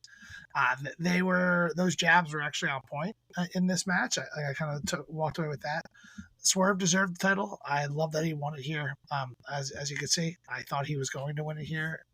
I don't disagree with what you're saying on how this could have gone a little bit longer, but I don't expect that kind of storyline from AEW at this moment in time. They don't have that longer term thinking on how this stuff can actually draw and build stuff up and how do we get it to. Like, this match would have been cool. I know they just did it, and I wish they didn't with Hangman and Swerve, but like if this match went to a time limit draw, could have been kind of cool. But it wouldn't have been cool because they just did it with Swerve and Hangman. But without that, Monday Morning Quarterback. So, but I really enjoyed it. There were some really good spots in it. By the way, TK, I know you're listening to us. We are available to be hired for some long-term storytelling. I just want to point that out. Like, Tony Khan, I live in Florida. Showtime can fly to Florida anytime you need him to. We can write your stories. Trust me, we got this. Yeah, if you're gonna fly Ospreay from Heathrow every week, I can easily hop down from Jersey. We're way less expensive. Showtime will fly Spirit. Like hell, I will. Oh, he wants Delta United at least. guy. A United guy. Come on, this is Newark. We got to go right out of the United hub. But at the end of the day, and United not a sponsor, but they can be. Come on, you won't do it. No, I like this match. It was a really, really strong match at the end of the day. The title changing hands, it was a good spot. I would like to see this again, to be honest with you. Like I get the Wembley stuff. Let's have Joe go in there as the challenger and go against Strickland again. Like, I don't think the storyline is done. Like, this has been one of the few good build-ups to this pay-per-view where you kind of lean forward and you're getting vested.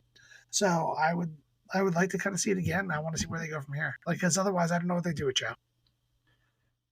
I wouldn't mind seeing kind of a blow off, a rubber match. They haven't had their 3 matches, right? Like they've had matches where Joe won and Swerve won. So let's have one more with, like you said, with Joe as the challenger, and maybe do something in between. Again, don't do it on a Dynamite. Don't do it on a Collision. There's got to be a pay-per-view in between this and Wembley. Like, there's got to be another pay-per-view in between this and Wembley. Please let there be another pay-per-view between this and Wembley, because they're going to have this pay-per-view. They're going to have Wembley, and then a week later they're going to do Chicago again. So please, please, please give us something in between so that Swerve becomes a viable, a true viable champion that to go on to possible storylines coming out of this pay-per-view. Like I said, that Ospreay can beat, because I think that's what's going to end up happening. I don't know if I see a world where Ospreay doesn't walk out of Wembley with a title. I don't know what the title is going to be.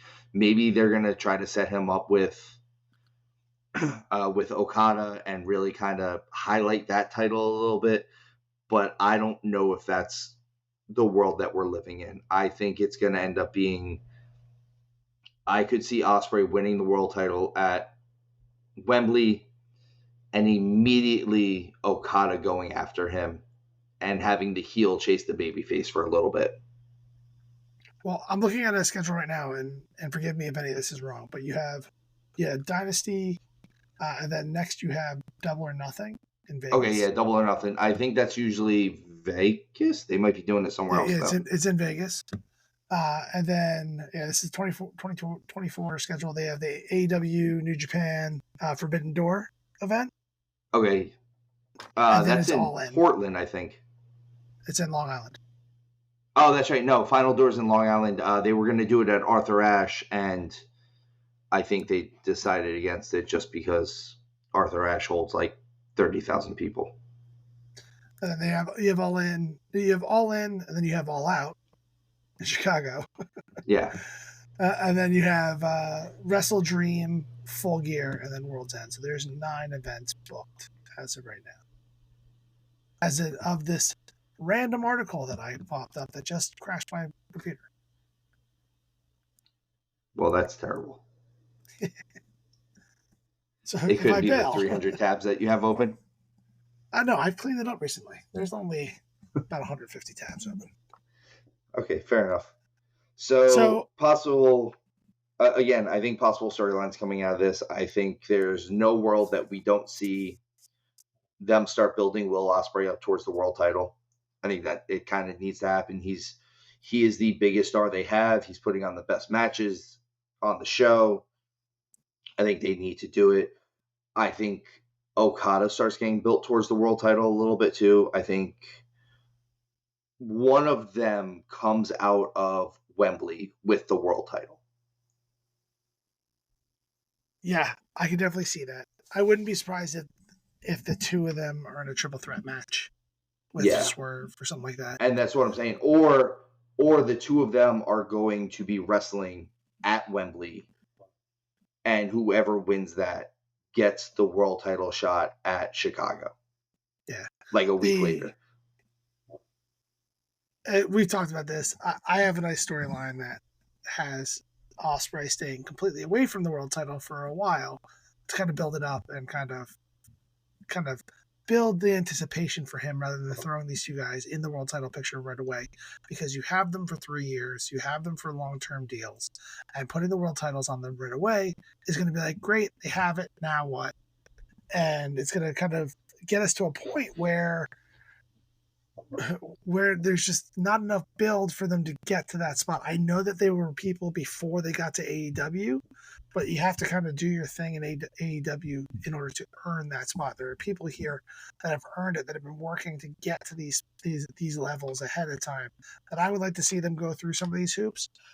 I'll give Okada a little bit of a pass because they are part of the EVP group, and that makes sense in storyline of them like helping their boy out get where they need to go to, but keep Ospreay out of that. Keep these two people.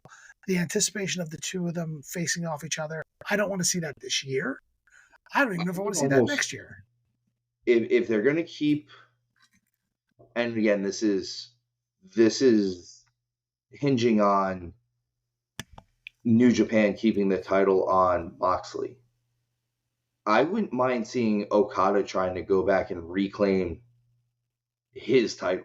Let's face it, that's his belt. And if we got Moxley and him in Wembley as kind of a way to cement Moxley as the IWGP champion, I wouldn't mind that either. But again, it also would that be a better hinges on them keeping the belt on him. Yeah, it hinges on him keeping the belt until then, which also might be a situation that I don't know if they do or they don't. Again, I have some other storyline ideas that I don't always like the fantasy book, but I also love the fantasy book at the same time.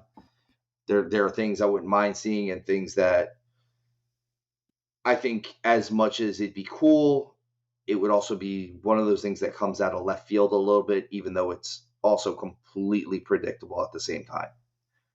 Like, it's one of those things, oh man, that makes so much sense, but like, I didn't see it come. I bet you Mox loses at Hidden Door, or Forbidden Door, sorry. Forbidden Door, yeah. Where he wrestles as an AEW guy versus a New Japan guy. And the New Japan guy wins it at Forbidden Door. So, and then they'll probably rematch it up at Wembley or something like that. And yeah. So that was AEW's pay-per-view Dynasty. Again, I thought it was good. It was we had some fun matches in there. I think for the way the card looked a little bit more stacked than what we came out of it seeing. I think I would have. I don't know. Maybe I am just a jaded wrestling fan, and I would have. I think I wanted more out of it, but all around, I didn't hate it. I just don't know if that's the thing. I wanted more out of a lot of these matches. I wanted more out of the Okada Pac match. I wanted more out of the trios match. I could have got, just give me anything in that Hook Jericho match. Like, actually just take it off the card. That could have been on the pre-show. Yeah, so like there was just a decent amount of matches here that I just wanted a little bit more, and it would have been way better. I think that the Ospreay Danielson match completely delivered. The Young Bucks FTR completely delivered. The Samoa Joe Strickland match, it could have been a little better, but like I don't want to ding that one too much. I thought it was a solid match. The problem with it was it wasn't anywhere close to the best match of the card, and I think that's what I would have wanted. Was it to then compete with the Ospreay Danielson match, or even the Roddy, or even compete with the Roddy Kyle O'Reilly match? Yeah, I think that one was substantially better than the main event as well. So and that's just personal interest stuff, and it was a solid world title. It was a great match. There was just a lot of other matches on the card that were arguably better. Arguably, the Young Bucks FTR match was better too. So those are the things those I think is what leaves you wanting more. And then at the end of the day, what really matters is that I outpredicted you and Scarps substantially this time. Like you should be embarrassed. It's not just him; it's you now too. So out of the total 10 matches that we picked, you got half right, Steven. Half. That's not even a passing grade. Well, not in America. Elsewhere, I think it is. But here, maybe I'm moving there. You got an F minus. But still beat Scarps, who had 3, but he also didn't pick 3 matches, so I don't know. Scarps might have beat you this time. He got all 3 of those right. He has 6. I'm going to assume he did. I'm going to just award him those points just so you lose to him. You don't get to do that when he's not here. I can do whatever I want. I run the pick-up. And then I got an astounding, an amazing 8 out of 10. And honestly, I should have probably called the trios match correctly because they're setting up the TNT title match. Like that was right there. So what's our total? Because I know you're ahead, but we've got what 4, 11, 11. So it's on here. 21. So are we counting everything that we've ever picked, starting with yeah, that's what Chamber? I'm looking at. So I have 29 right, you have 25 right, and Scarps has 11. Oof. But he missed missed some picks. Like he missed all of Revolution. He missed all of it. And Revolution was 7 matches. Oof. So like that's where we were at, because we tied Elimination Chamber, we tied Revolution.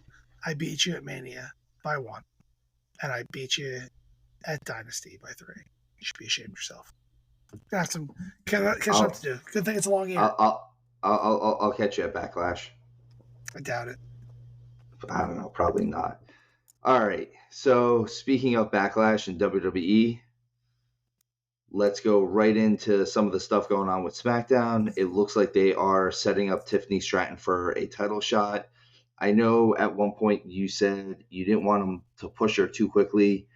I kind of don't feel like this is too quickly, though, at this point. I think this is in that realm of it's okay right now. She's been a hot enough prospect where I'm okay with her getting her title shot, especially since they left her off Mania kind of completely. So couldn't believe that. That's still shocking. I think that's where I'm at with this, is they pulled back on her too much. I wanted her on Mania. She's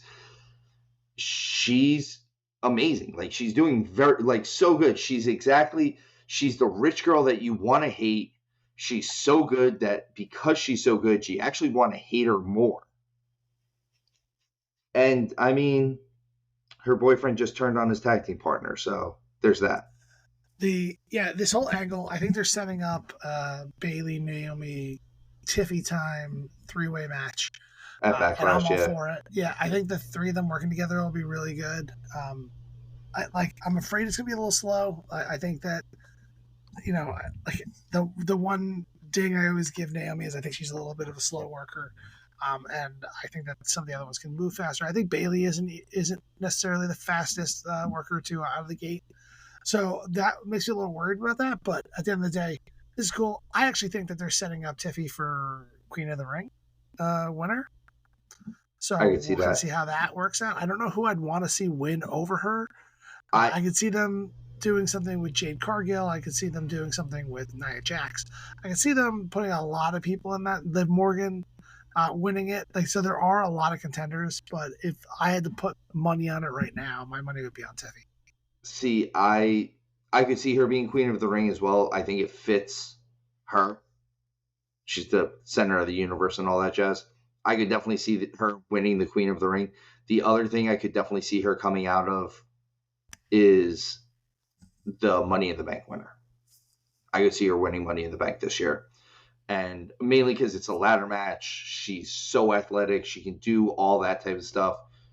I could see her coming out of that and coming out of it hot. Like, I think that would be good. Again, I don't think they're pushing her too quickly at this point. I think we're back at the point where it's the perfect level where she should be. She should be near the top, if not at the top by now. She's put on enough good matches now that I'm not as scared. So like the reason I had trepidation beforehand is because if she comes out, she has a good elimination chamber and they rock her to the moon and she has a bunch of dud matches, she's done. There's no comeback. Like, maybe not done, but like then you have to rebuild and then you have to send her back to NXT and now you have to go and then you have to change your gimmick and do this and do something else that doesn't necessarily work. But instead, she had a really good match with Naomi where she went over on Naomi and then had another one where she lost. So those were really good matches. And she's come out enough times now to have enough solid matches where I'm not as concerned. I'm just always concerned about pushing somebody too quickly and then the crowd turning on them and they don't even get a chance to be who they need to be before they even start. So this is cool. Let's see how it works out. I actually hope she doesn't win the title. I think Bailey's gonna have a little bit of a run, and I would actually like to see her. I'd I think like, the ring is perfect for her. Like it fits her gimmick perfectly. It could be so fun. She can do whatever she wants. She can turn it into like I don't want to see her be like, I'm the queen and like wear a crown or whatever. But like let no, but I her could see take her that and do wearing her own like, little thing to it. yeah, like a tiara, like just like a princess tiara, like something small that she can just put in her hair and take it out during matches, and like she doesn't have to wear a full crown or anything like that. I could see that, and like you said, turn it into her own thing, kind of Mhm. like she has done with everything else. Like she's not reinventing herself. She's just in the process of inventing who she's going to be, and she's another one who she's young. She's only been in the business about 2.5, 3 years now. She's probably their hottest prospect that they have in the women's division right now, as far as young up and comers. And Mhm. I could definitely see her putting on some bangers with some of those top level people.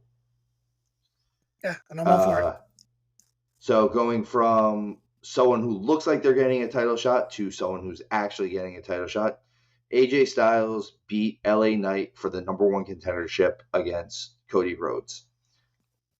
I think this is good. This is exactly what they should be doing. AJ's a viable challenger to give Cody that rub. Well, I didn't just beat Roman Reigns off of emotion. I beat AJ Styles, who is a phenomenal wrestler. No pun included for the phenomenal on that one. He is You that keep though. saying not intended. You intend these things. Don't lie. This time I didn't do it. This wasn't on purpose. But AJ, he is that good. He's so good, and this is going to be a good match. Yeah. There's no doubt in my mind it's going to be good. So here's the thing. I know that Triple H says that he only is competing against himself, but I guarantee you, the tagline AEW is where the best wrestle sticks in his craw a little bit. Now he's not going to change a ton of stuff on the normal SmackDown or Raw. We're still going to get more commercial time than wrestling matches, which is unfortunate, and I would love to see more wrestling. But at the same time, like putting on a Cody versus AJ Styles as the first challenger is one of the perfect ways to do this because I think you're going to get an amazing match out of this. And I assume Cody's going to go over at this point in time. But the two of them in the ring together going all out is going to be, it'll probably be a better actual match than Cody versus Roman. I think this is going to be a really good match. I also think this is a good first title defense before we lead into something where Cody has an actual storyline feud with. Because this isn't a feud, this is just a defense. And I think Mhm. this is the defense that they need right now while they're trying to figure out, or I'm sure they have it figured out. I'm not going to say it like that. I'm sure they know who they're going to have Cody feud with next. The thing is, though, is where a couple days away from the first night of the draft, they're not going to be setting them up with a huge feud that isn't going to pay dividends with people who could possibly go somewhere else. I also think that Cody ends up on Raw after all of this. I think there's also a good chance that Jey Uso is one of those guys that maybe ends up over on SmackDown after all this. I think he might end up back on SmackDown just because it kind of makes sense with what they're doing right now. I actually think that Cody ends up staying on SmackDown and Jimmy goes to Raw, but we'll see how that Do you goes. really? Yeah, and So, we could talk a little bit about some of those predictions a little bit later on what we think is going to happen. so the Street Profits also won a number one contender match for the SmackDown, I'm sorry, the WWE tag team titles. Showtime, I know you said you like these belts infinitely better than the Raw These versions. belts are amazing. They are I love these exactly what belts. I want to see in a title belt. And it's funny because they are pretty similar, except for they're not dumb and round. And so like that really gets me. Like it What? just doesn't look good I being feel like like a you're perfect also talking circle. about most of our friends at this point when you say dumb and round. Yeah. So and I don't like them either. And That's so fair. like at the end of the day, like I like it has those contours to it. It looks like a real prestigious belt. These belts are exactly what I like. I always pop for Griffins, so I dig that. And they actually, if you watched Raw, I think it was Raw, they had some like really cool graphics with the Griffins kind of over the tag team title match, which I thought was really cool. Like, it kind of threw me back a little bit. I really like these titles. They look like the old school WWE tag team titles from the 80s. There's a nice throwback to that look, or like the belts from the early 2000s when Raw and SmackDown first kind of split up, where one was the World Tag Team titles, and those were the ones with the actual lineage to the WWE Tag Team titles, and then they made the SmackDown Tag Team titles, and they all kind of looked the same. They have that, like you said, that I don't know if it's a rectangular type plate, but it's that front plate looks really cool, and this looks like those old titles that I do like. And like you said, you are not big on round title belts. Well, we got cooler belts. They look classic. You've got the Street Profits challenging A Town Down Under. No, A Town Down Under are playing great swarmy heels with all of this. I thought their interaction with Triple H was even pretty cool, and I like that Nick Aldis. I still feel like Aldis in this whole thing is the one guy, the one member of management that at the end of the day he's doing the right thing, but he's doing the right thing because, well, it's my job. I don't I he would be doing he's doing what's best by him, not necessarily, and the company, not necessarily what's best by the people. And he's the one guy that I think can pull this off, where Adam Pearce is kind of, there's times where Adam Pearce almost feels like the lovable idiot. The I think that I mean the Street Profits might win this belt from these belts from A-Town Down Under. I'm starting to think that Austin Theory stays bringing his him. So I we'll think kind of so see too. where this at. I just don't think he ever rose to the occasion that they tried to set him up for, and we'll kind of see where that goes next. I could be completely wrong if they keep these tag team titles for a little bit. And they keep this heel. I like the idea of the two of them and Logan Paul being a little kind of semi faction, and with all three of them wearing gold, could be really cool. Give me a couple trio type matches with these three and three other people, fill in the blank, and have some cool matches with the tag team and U.S. champion. I like all of that. I like the way it's going, but I don't know. These guys, if anyone feels like a transition champion, it's these guys. And for some reason, and it's funny that you said like you don't think that Austin Theory is long for the WWE. At the same time, I don't understand why, but it does feel like Grayson Waller is, they're getting ready to push him to the moon for some reason. Yeah. And he doesn't, it's weird because he doesn't super impress me. Like neither one of these guys super impress me right now. And I'm not saying it like Austin Theory impressed me a lot last year, and even the couple years leading into this. Grayson Waller just doesn't. He doesn't do it for me, and I'm not. Maybe I'm the one who's just not seeing it. I don't.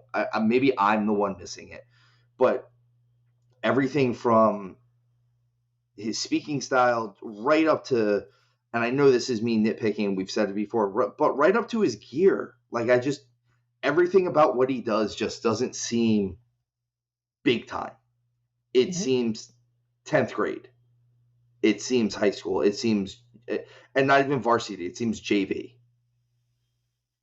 And I don't know. Like, it seems like they put more stock into Grayson Waller than they would into Austin Theory, which it almost seems like that's the backwards of what it should be if they were going to choose one over the other. But maybe they're paying Austin Theory more money. That these are all things that we don't know the actual answers to. From there, We have Solo Sikoa and Tama Tonga beating the living hell out of Kevin Owens. Did they, This though? sets up so much. Well, they beat him up beforehand, and then I was a little disappointed in this because it was a lot of bait and switching. This was not done well. So Tama Tonga throws Kevin Owens out. He's bleeding everywhere. You're setting him up as that monster, right? I'm in at this point in time. Great. I understand what you're doing. You're gonna crush Kevin Owens, someone everyone kind of loves, someone who someone who has you name know will recognition. fight. Exactly. But then he does fight, and he fires up, and he kind of takes Tonga down. And they really don't get that heat back. And then after everything happens, he gets spiked. Then he comes back and gets him. And then you find out later in the show that he hit his car. So did he actually beat Kevin Owens up, or did he just crash into him? And then Nice little callback to Rikishi and all. And then have him then drag him to the ring and then get fired up on. And it just killed all the heat for Tama Tonga for me. Maybe I'm like over analyzing this like I do, which I get that, but to me the right way to do this is you completely annihilate Kevin Owens in the back. You throw him out there. He's dead in the middle of the ring, and you guys just shoot on him, and he has to sit there and take it. And maybe he gets a couple like weak swings at you because he's still that fighting guy, but he doesn't actually connect on any of them, or they do connect and they just glance off of him. Like, that's how you build a monster. They tried to build a monster and then showed that he wasn't very much monster. I think they're gonna. I think Tama Tonga is kind of not gonna be the monster at this point. I Is it think Fatu? he's going. I think it's gonna be Jacob Fatu. I think Tama Tonga is gonna be the Tully. If we're looking at the type of guy, I think Tama Tonga is gonna be vicious. I think he's gonna also kind of be the cool, like, hey, I'm the vicious guy that doesn't mind shooting you right in the face, but also I might not always be the toughest guy in the room. Like, he might be the most sadistic guy in the room, but he's not necessarily like, I think Jacob Fatu is going to be the enforcer guy. He's going to take over the role that Solo had. And I've heard this, and I agree with this. Jacob Fatu has such a different look compared to all of them. Like, he's the dirty Samoan savage guy. He's the Samoan werewolf, and he looks it. He is that guy. He's the guy that goes out there, and yeah, I believe that Tama Tonga could beat up most people, and yeah, I believe Solo can beat up most people. Jacob Fatu, I believe not only that he can beat up everybody, but also that most people aren't going to start the fight with him because they're going to look at him and walk on the other side of the street, and that includes the bravest baby faces. Now then, this again, the next thing I have written down here is, what does this mean for the bloodline, and what does this hold for Roman? I think these are the same exact storyline in the long run. This is where I was gonna come in with some of my fantasy booking. So a lot of what this is going into is, it looks like it's a bloodline civil war, right? Like, that's where we're kind of going. That's what they say. That's what it looks like. I'm gonna shoot this down in a little bit, but I'm gonna see if you have any theories on what they're doing with this in general.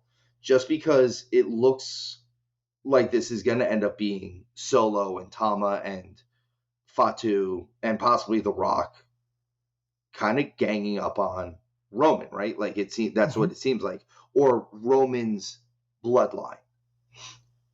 So Well, that's why I think Jimmy goes to Raw when all these guys are on SmackDown, because then when Roman comes back to SmackDown, all of his Usos aren't there, and he's alone with this new bloodline. So I don't disagree with what you're saying, and again, mine is, I'm shooting it so far out of left field on this one. that I don't think that they're going to do it. And if they do it, Uncle Paul, Mr. H, if you will, I think you owe me a check on this one. But if they do it this way, and I could see it working, and I could see it getting a huge pop, and them making a ton of money off of it. When Roman comes back, how many people has Roman just completely decimated and screwed over at this point? Everybody. Even when he comes back, who is he gonna have there to trust? Who will have his back? Is main event Jey Uso gonna have his back? No, he tossed him out of the bloodline. He screwed him. Jimmy, even if Jimmy kind of has his back, the fact of the matter is he got decimated on Roman's watch. Basically, he just wasn't there. He's like, no, I don't want to be there. You can be over there now. And if they're going to do something where we are reuniting the Usos, I could see the Usos just turning their back on Roman completely and be like, no, you're family, but we don't trust you. So who do you get? Who do you get? Sammy. Is it Sammy? It's not Sammy. I can see it being Sammy. I don't think that. I think a great out of left field thing for this. And again, I don't believe this is happening, but this is me having fun with a little bit of fantasy booking. You need someone that can watch his back. You need people that are going to stand with him, and you need people that are going to help him sell merchandise at the end of the day. Well, what if this IWGP title reign is a swan song in AEW for Moxley? And after all of this, the only people that Roman can turn to go after the Rock's bloodline, and you hear Sierra, Hotel, India, Echo, and the Shield music hits. One, I don't think this is happening. I'm going to keep saying I don't think this will ever happen. Also, will Moxley turn down millions of dollars to come back for probably what will be the end of his career? Probably not. This is the only reason why I think it could happen. And lastly, I think that they would make so much money off of merchandising and the Shield getting back together, and it would be a great final swing for them to do this. It has legs to it, but I don't think it has strong legs, and I think I'm just fantasy booking at this point. Yeah, I think the idea and having Rollins, who's desperate to make up for his past transgressions, I think that's what I was so wrong about the build to Mania when I was like, he's going to double cross Cody. I was blind to the fact that everyone saying that kind of was a dig at him, being like, he's not trustworthy. He's going to turn on you. He turned on Roman. And like the ability to have his redemption with Roman after double crossing him could be kind of a cool storyline. You're right. It would sell a ton of merch. Just so much merch. How much Shield merch? All the t-shirts. Like WrestleMania would sell out of shirts. Yeah. 80,000 Shield shirts would sell out that day. And I think it would be cool. I think it would be awesome. I also don't think it's going to happen. As much as the words are coming out of my mouth and I'm the one who's pitching the idea, I still don't think it's a thing that's going to happen.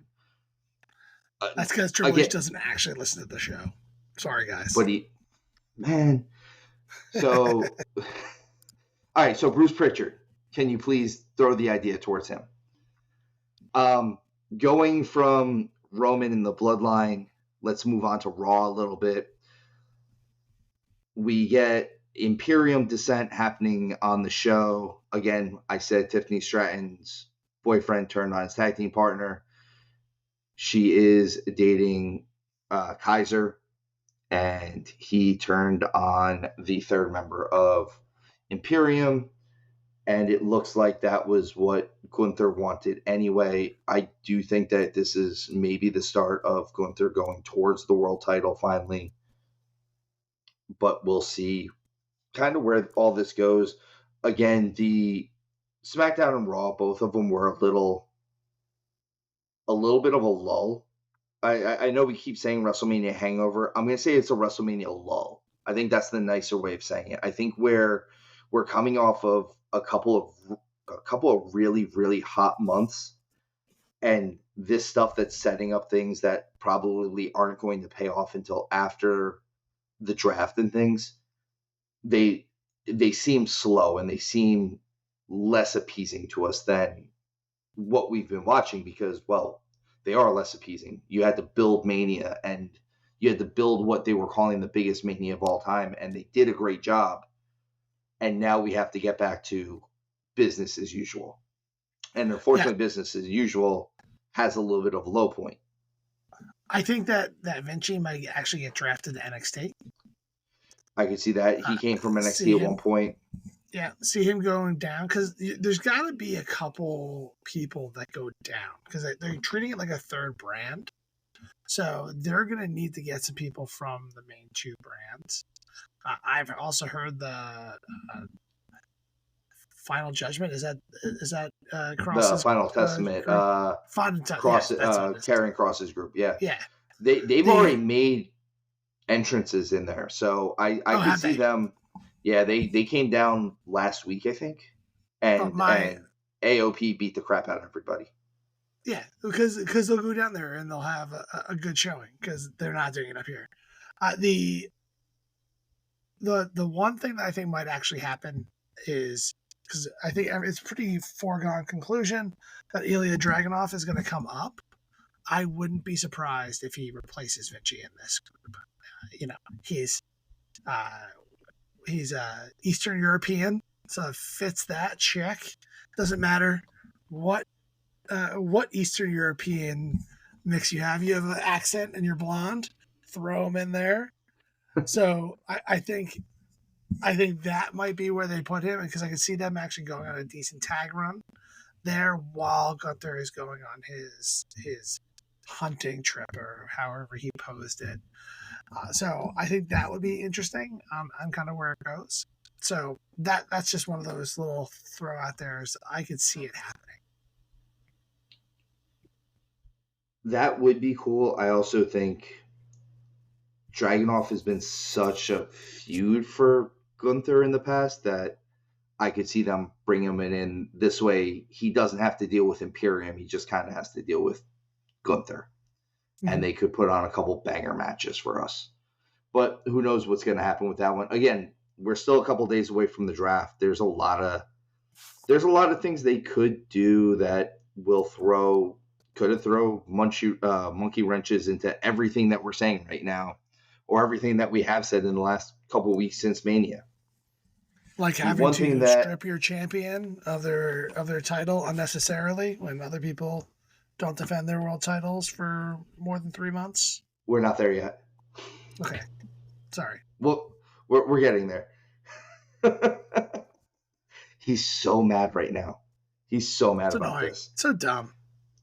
So we have Chad Gable going full heel and just bashing his entire crew. I've heard that this is probably leading into him getting pretty much a whole new heel stable.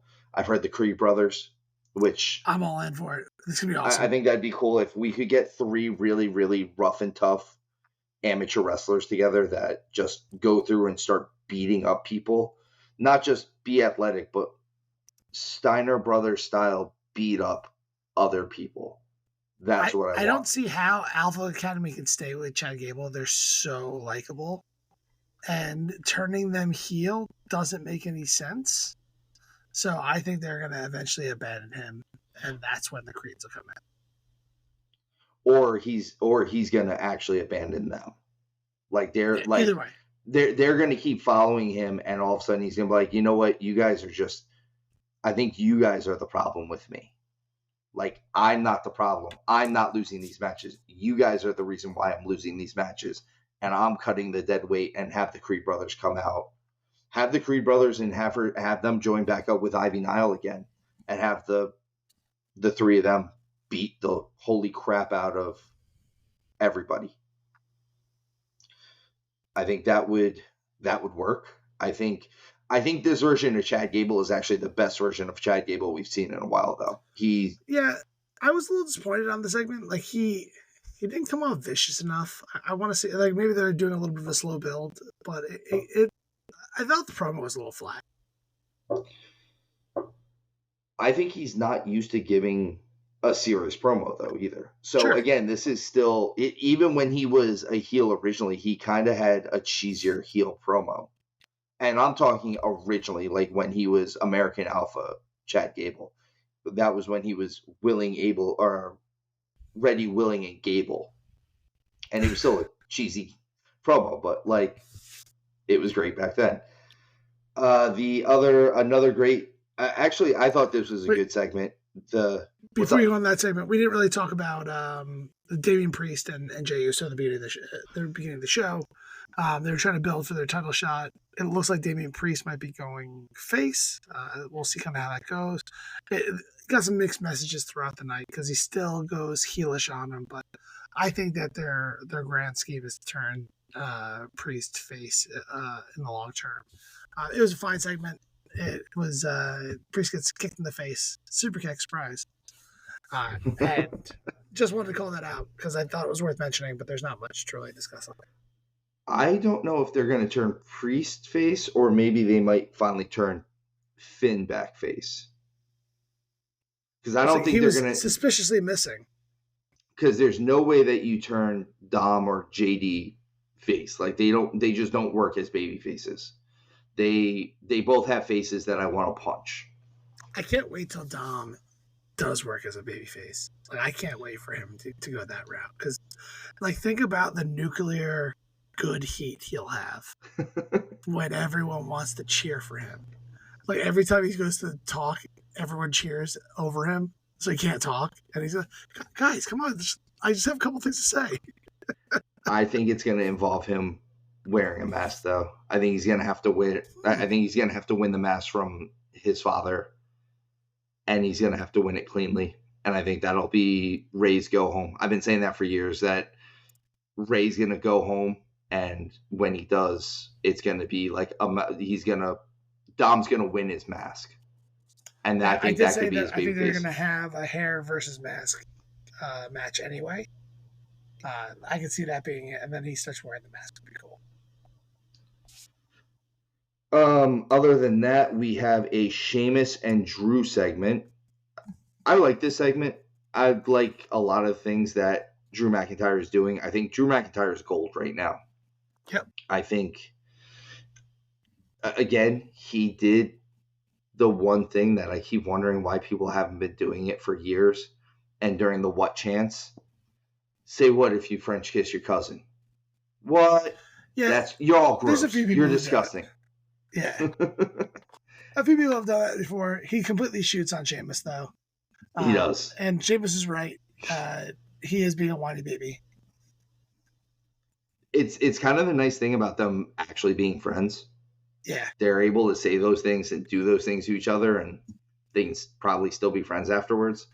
Yeah, in the Shinsuke Sheamus match, I thought Drew was going to double cross him, and I was really like holding my breath. I'm like, don't do it. I don't want to see this. I want to see you guys on the same side right now. Like I dig that promo, and like you guys might have said some harsh things to each other, but at the same time, I think he did it the right way. So I'm glad that he didn't do that. But I want to know who Shinsuke pissed off to get, like, all of a sudden he's the jobber. He got jobbed out here, jobbed out to Ilya. He's just on like a crazy losing streak right now, and I don't understand why. I'm not saying he needs to be the most over person, but like can we throw him a bone here? I mean, yeah, like stop giving him. Just stop being the guy. Like he needs to stop being the guy that they use to build up the incoming or the returning talent. Like let him have somebody that he just let him beat up JD or something. I don't know.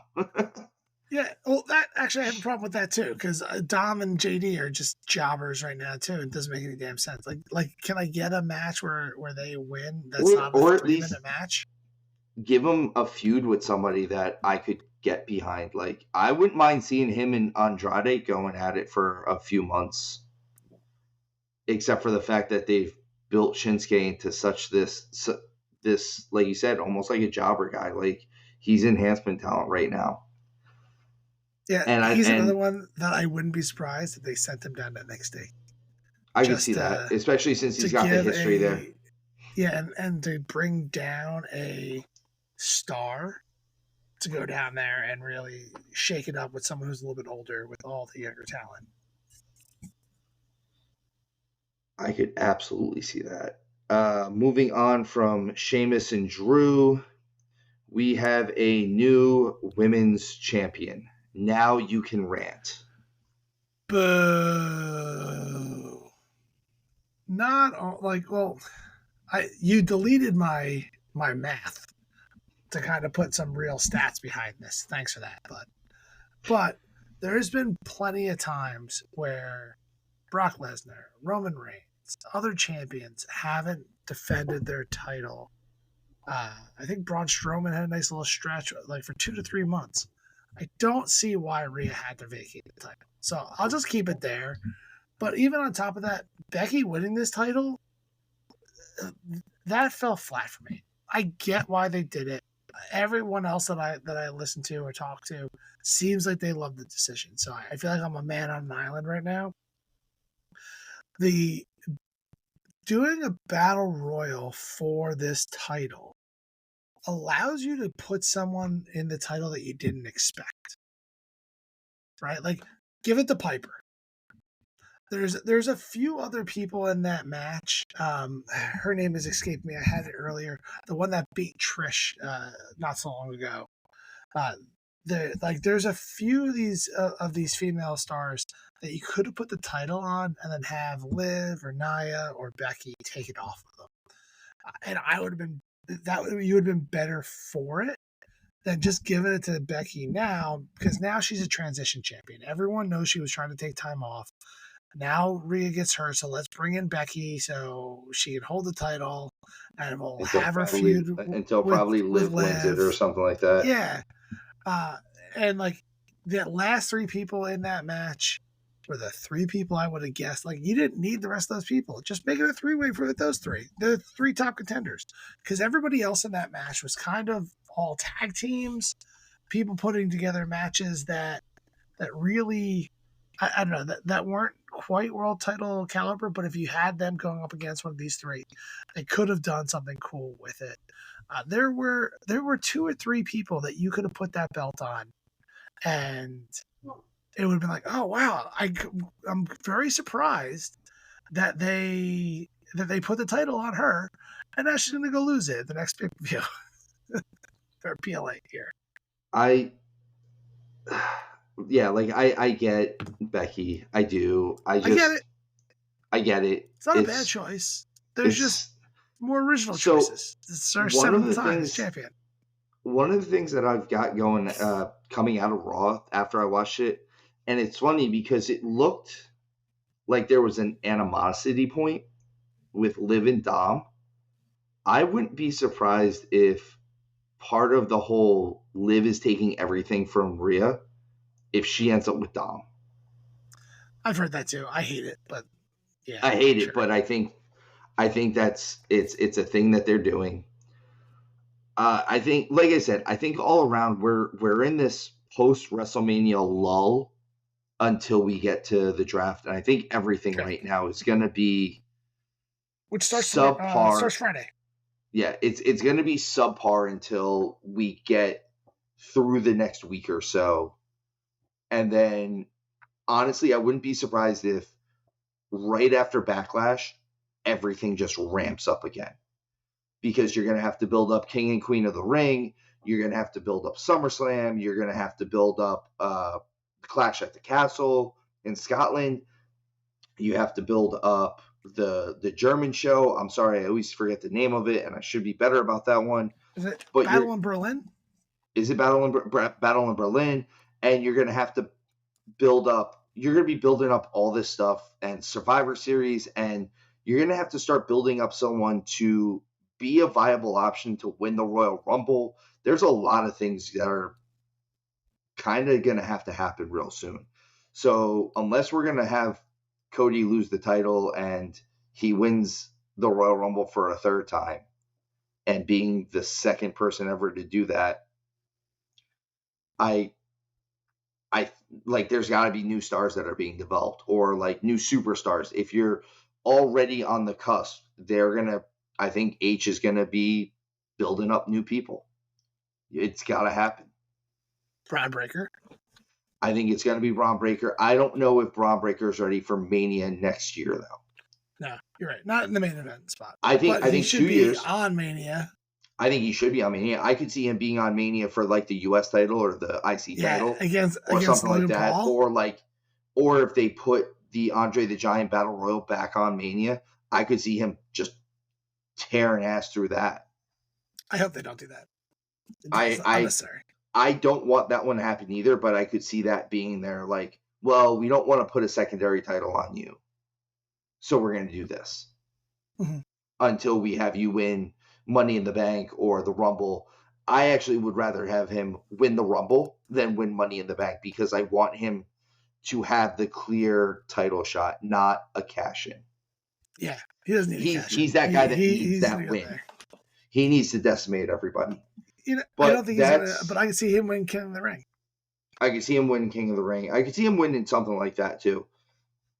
Well, that's kind of all we got for current wrestling, and since we do not have Scarps here today, there are no Esquire's inquiries. But what we do have is mail, motherfucker. Yeah, we have a mailbag question. This one comes from a friend of ours, Greg in New Jersey. We both worked with him. His question is, when Solo Sikoa attacked John Cena months ago, Paul Heyman said, "Who authorized this?" Do you think that The Rock authorized it? And do you think The Rock has lit the fire under Solo's ass to take over the bloodline? I think this is a really good question, actually. And I think I never thought that it was that far back, but with everything that they're doing and all the long-term storytelling that they're doing, yeah. If not to take over, you're not just my enforcer, you're my actual right hand. I could see The Rock doing that one where, hey, I'm the final boss, but like you're my tribal chief. I could see that coming down. I do think that The Rock is the tribal chief that has authorized this. Like, the way they're trying to pose it right now is that Solo, when he's like the tribal chief, has approved this, insinuating that he's the tribal chief. I think it's actually The Rock pulling the strings and telling Solo that he's going to take him to crazy heights and he'll be world champion, because The Rock doesn't need to prove that kind of stuff, but he's in charge. So, but yeah, I could buy that. I could easily buy that. Like, just another rib in the side of John Cena, take him down, and then go from there. Like, it's cool. I hope it comes to fruition. I could see that also being an initial thought, or like a reverse engineer that later, where it wasn't actually in the plans, but now it is. And then they do it. Yeah, I could see that one as well. I think they would do. I think, because I had said this originally, having it be that the Rock orchestrated a lot of this, even just giving him Solo, I think that could be a nice little nod. Where I had said originally that if you do something where you say, well, the elders sent you Solo, well, who do you think the elders are? It's me. I'm the final boss. I'm the next actual person in line. Like, yeah, you're the tribal chief, but do you really think that you're sitting at the head of the table? I'm at the head of the table. You're sitting at the head of your table. I'm over at the grown-ups table. So I could see something like that. Like I said, I think this is a really good take on this one. That's why I definitely wanted this question out there. This was a cool question. Greg, thank you again. Everyone, thank you for sending in any questions that you do. As always, all of our social media applications will be in our description below. We have Facebook pages, we have Instagrams, we have our emails on there. If you have any questions that you want us to tackle on the show, please send it in. We are happy to talk. We spend this time talking wrestling anyway. Answering questions about wrestling just seems like the natural progression for us. And also, if y'all are listening to the show, thank you. I always like to give that gratitude out for listening to the show. If you are listening to the show and you have not done it already, hit that follow or that like button, the subscription button, whatever it is. Subscribe. It is the easiest way to help us build this show up. And it's something that I'm speaking for the rest of the hosts on this one. We enjoy doing. So we want to keep doing it and just keep getting out to as many people as possible. But other than that, Showtime, I'll throw it to you for the good night because I got nothing left to say. Thank you all. We love you. Have a good one, guys.